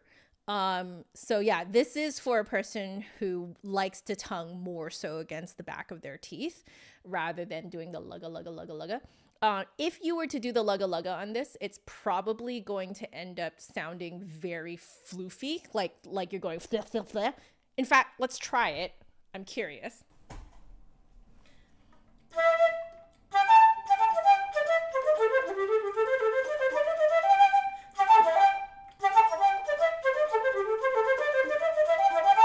Do you hear that? You hear how it's like really, and it like kind of cuts the resonance in the sound. It doesn't have the thumpy sound, but it has this kind of sort of sound.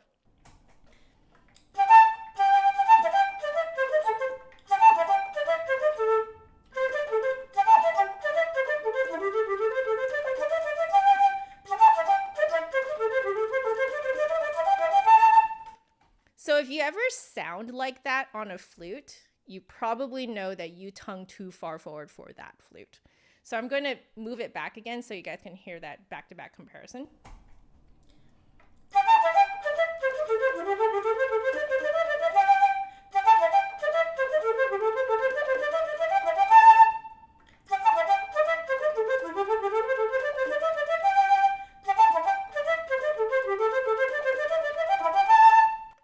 I hope you guys heard that difference. Like, I'm certainly hearing it, that like it's like suddenly everything is crisp.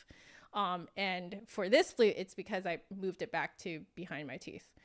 So yes, I'm gonna put here light and forward, tucka tucka, but still behind teeth, not so forward that it's lugga lugga lugga. Okay. That's great. I had a really fun time. I think that, like, I think I really like coin silver. I find it very responsive to tone color manipulation. And it, to me, does not have as bright and brilliant of a sound as sterling silver does, and I like that. That is a personal preference of mine. It does sound like you can get into that bright sound if you want to, but you're not tied down to it. You have way more wiggle room. That is my general feeling of this flute with these two head joints. And then especially if you add more rose gold essentially in the lip plate, I think you give yourself even more wiggle room. So yeah, I feel like more so it's like the more presence of copper there is, the more you have tone color wiggle room. But yeah, those are my thoughts. Thank you for reminding me to drink water. I've checked the time and I am ending right on time. I actually need to go now because I need to teach a lesson in half an hour. But last week I noticed how fun it was to just clean up in front of you guys. So that's what I'm going to do right now. I'm going to clean up and chat with you guys. So do you guys have any questions? And it can be anything. It doesn't have to be about this review. Anything flute related. Music related, could be even music career and stuff like that. You guys have any questions? I would love to give you my opinion. I don't promise a solution or an answer, but I can give you my response. You know, if you just wanted my thoughts, you know, my opinion on stuff, my Joe-pinion. That's what we were saying last week, right? Hashtag Joe-pinion. Yeah, this was a really fun stream. I really, oh man, every time I do these guys, it just like gives me life. And I do get a little tired after these because it is a quite the expensive energy to do these, but I also feel really alive. Do you guys know what I mean? You guys ever like, you do that thing that you're like meant to do, and even though it makes you tired, you just feel so alive? That's how I feel right now. So, Denmark Street Big Band, thank you for your kind words. I do my best to explain how these flutes play. It has been a lot of learning on the job. I think a lot of people think that I've been taught a lot of this in university, and the truth is no. I will tell you, anytime that I'm telling you guys something that I specifically learned in music school, I usually say, I learned this from a professor in music school, or I learned this in a lesson and stuff like that. I'm usually pretty specific about that. But yeah, I do warn people that if you go to a flute convention or festival, you know, like a flute day near you or something like that, and you start talking about the air bubble in your mouth and the like where it is and where it sits and how the airstream moves in your mouth, blah blah blah. If you start talking about all of that, people are going to look at you like you're completely insane. And I have had this happen to some viewers and to some students, so I do want to put that warning out there that like I am sort of a different breed of flutist, where the reason why I have to come up with these wild explanations and descriptions of how these flutes play is because my job is to review flutes. And so I need to be able to explain to you guys how these flutes actually feel. Now, okay, I just want to point something interesting out that I discovered while cleaning this just now. The bottom of this G sharp key is hollowed out, and it sits very low. That's super interesting because that is not how I usually experience these flutes. I'm curious now, so I'm just going to very quickly take mine out because I believe mine is flat on the bottom. It's for the lightweight mech, yeah. Yep, I'm right. Mine is flat on the bottom. So I'll show you guys mine. There you go. See, look, mine's flat. It's not hollowed out. And yeah, I don't think it sits quite as low. It's interesting. I like it. Lightweight. I like it very much. I didn't notice that until I was cleaning it just now. I'm like, what? That is different. Okay, so now I'm just going to wipe this. Now, if you guys want the polishing cloth and the swabbing cloth that I've been using here, Just Another Flute Guy here in the chat has a lovely company called Cam Voyage. And yeah, if you go to camvoyageonline.com, you can order your own pack of these two, the swab and the polishing cloth. And let me tell you guys, I cannot go back. I just like nothing else swabs and like polishes as well, truly. And he's not paying me to say this. I just know that a lot of you guys are very curious about what I use, and so I'm just telling you what I use. There you go. So Cam Voyage Online, CAMVOYAGE online.com. And the reason why I am spelling it out is because I know that some of you guys are watching this while like cleaning the house and stuff, which I welcome. I think it is such an honor to be someone's comfort stream that you put on while you're, you know, doing your day-to-day chores and stuff. So yeah, I've been trying to be a little bit more cognizant of that, of just like making sure that I'm actually saying things, verbalizing things out loud, which is again one of the reasons why I have these absolutely crazy descriptions of these flutes. Okay. There we go. I'm just going to.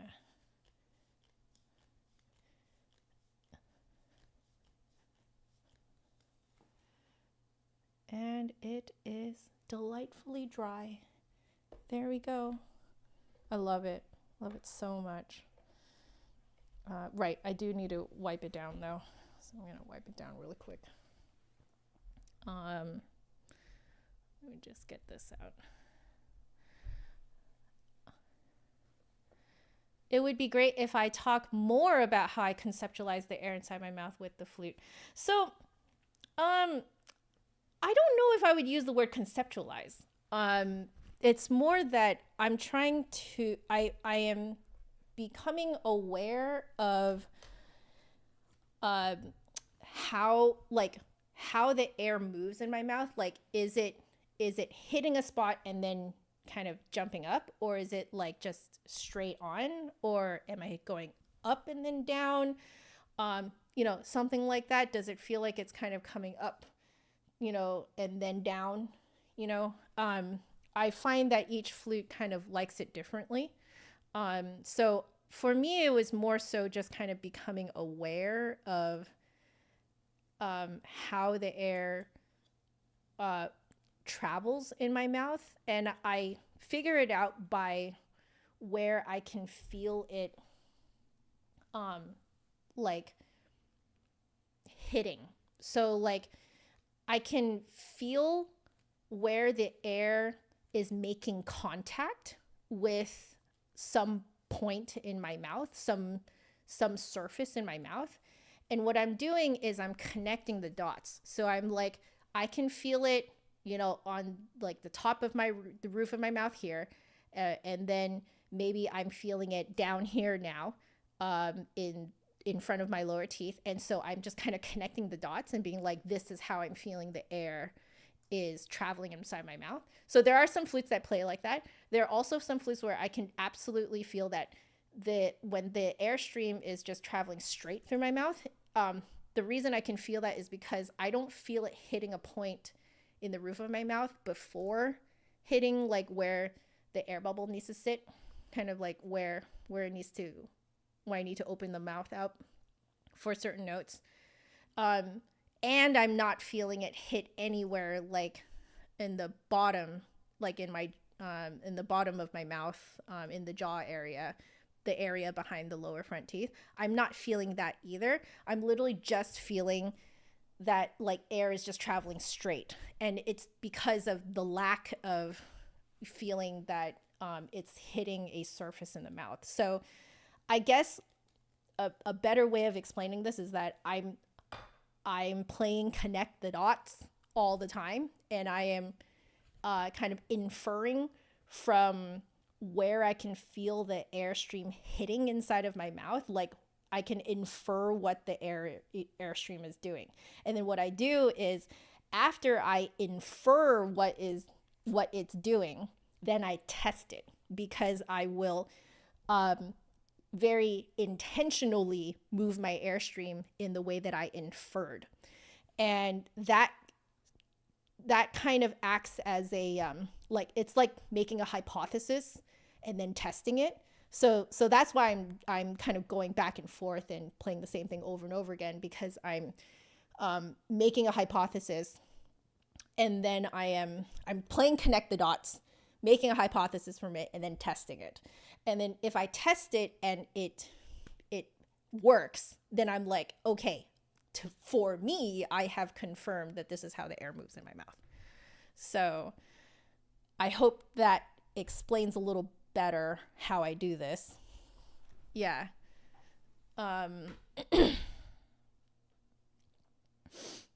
Yeah.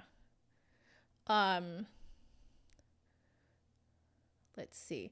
Oh, right. Yes. So until the 27th, if you guys go and purchase your swab and polishing cloth from Cam Voyage online, there is a new little charm that is being like an Easter charm that is included. So the first charm that Nicholas came out with was this little thing. It's so cute. And I thought it was just going to be for decoration, but it legitimately makes it easier for me to find the zipper. I really like it. So if you see someone else with these charms on their flute case, you'll know that they are one of us. All right. So yeah, use code JAF, I believe, to get your little charm. It's just a little like fun little insider thing. I'm not getting a cut from this or anything. It's just something that we're doing for fun. So, do I prefer testing out alto flutes or bass flutes or piccolos besides trying out flutes? I think for me, I prefer altos, just because I like that very breathy sound. It's a very breathy, mellow, very deep, rich sound. It's like a rich sound without being in your face, and that's what I really like about it. Bass flutes, it's just because they're very heavy for me. I'm a very small person, so I like the way they sound, but they're very heavy. Yes, it's an unofficial collab, exactly. And for piccolos, I have realized over the years that I'm not truly a piccolo person. I thought I was, but I think it was only because it was thrust upon me when I failed my second year placement audition for orchestra and band in my music school. And I failed it so hard that I was only given piccolo parts the entire year. And that forced me to become a really good piccolo player. But in actuality, my mouth, I don't think is actually naturally very piccolo friendly. I tend to need to have like a carved lip plate and a wave style lip plate or like lip carving to make it easier for me to play it. And so, yeah, my current piccolo, my Nagog Mini, and my backup, which is the Trevor James 5X, they both have the same thing, the carved lip plate and the wave style lip plate.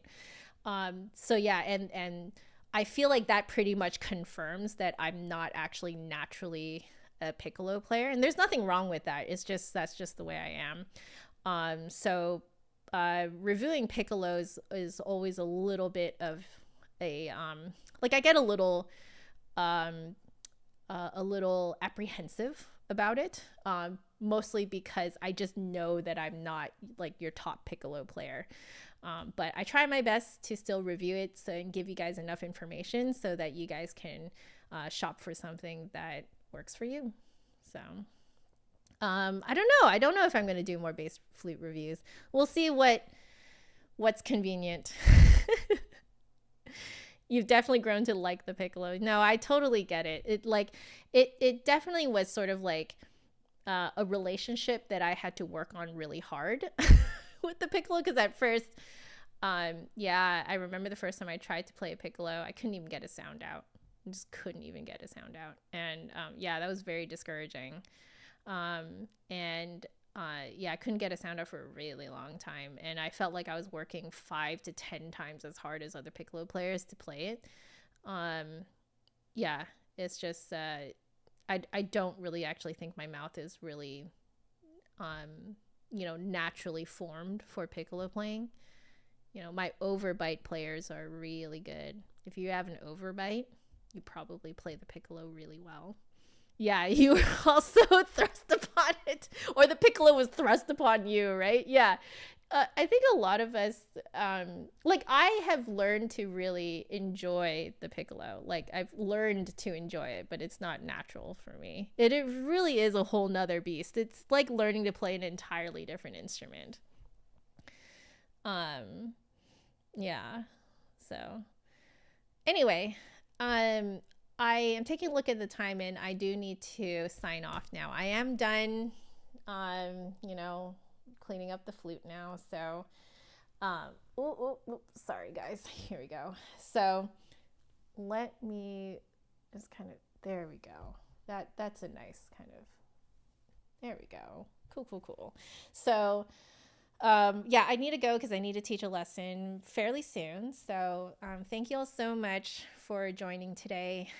That was super fun. And I do also want to thank you guys for really hearing me out and understanding that I am in a very interesting situation in my life where my life sort of ebbs and flows. So I appreciate that you guys understand that I'm not always at my 100%, but you guys still accept me.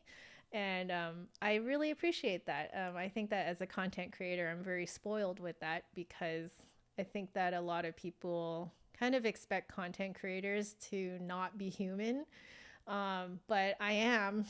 And I'm very spoiled that you guys treat me as one. So I really appreciate it. And thank you for understanding.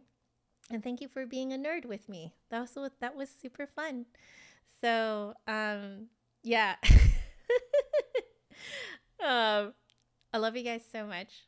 Please stay happy, healthy, and safe. And because there is no music without the musician. And I will see you guys sometime next week. There probably will not be a review next week. So it's probably just going to be either an AMA, Ask Me Anything, or if I come up with something fun, then we'll do that. But it's probably not going to be a review because I don't think flutes are going to come in fast enough for that because I have to send these off tomorrow.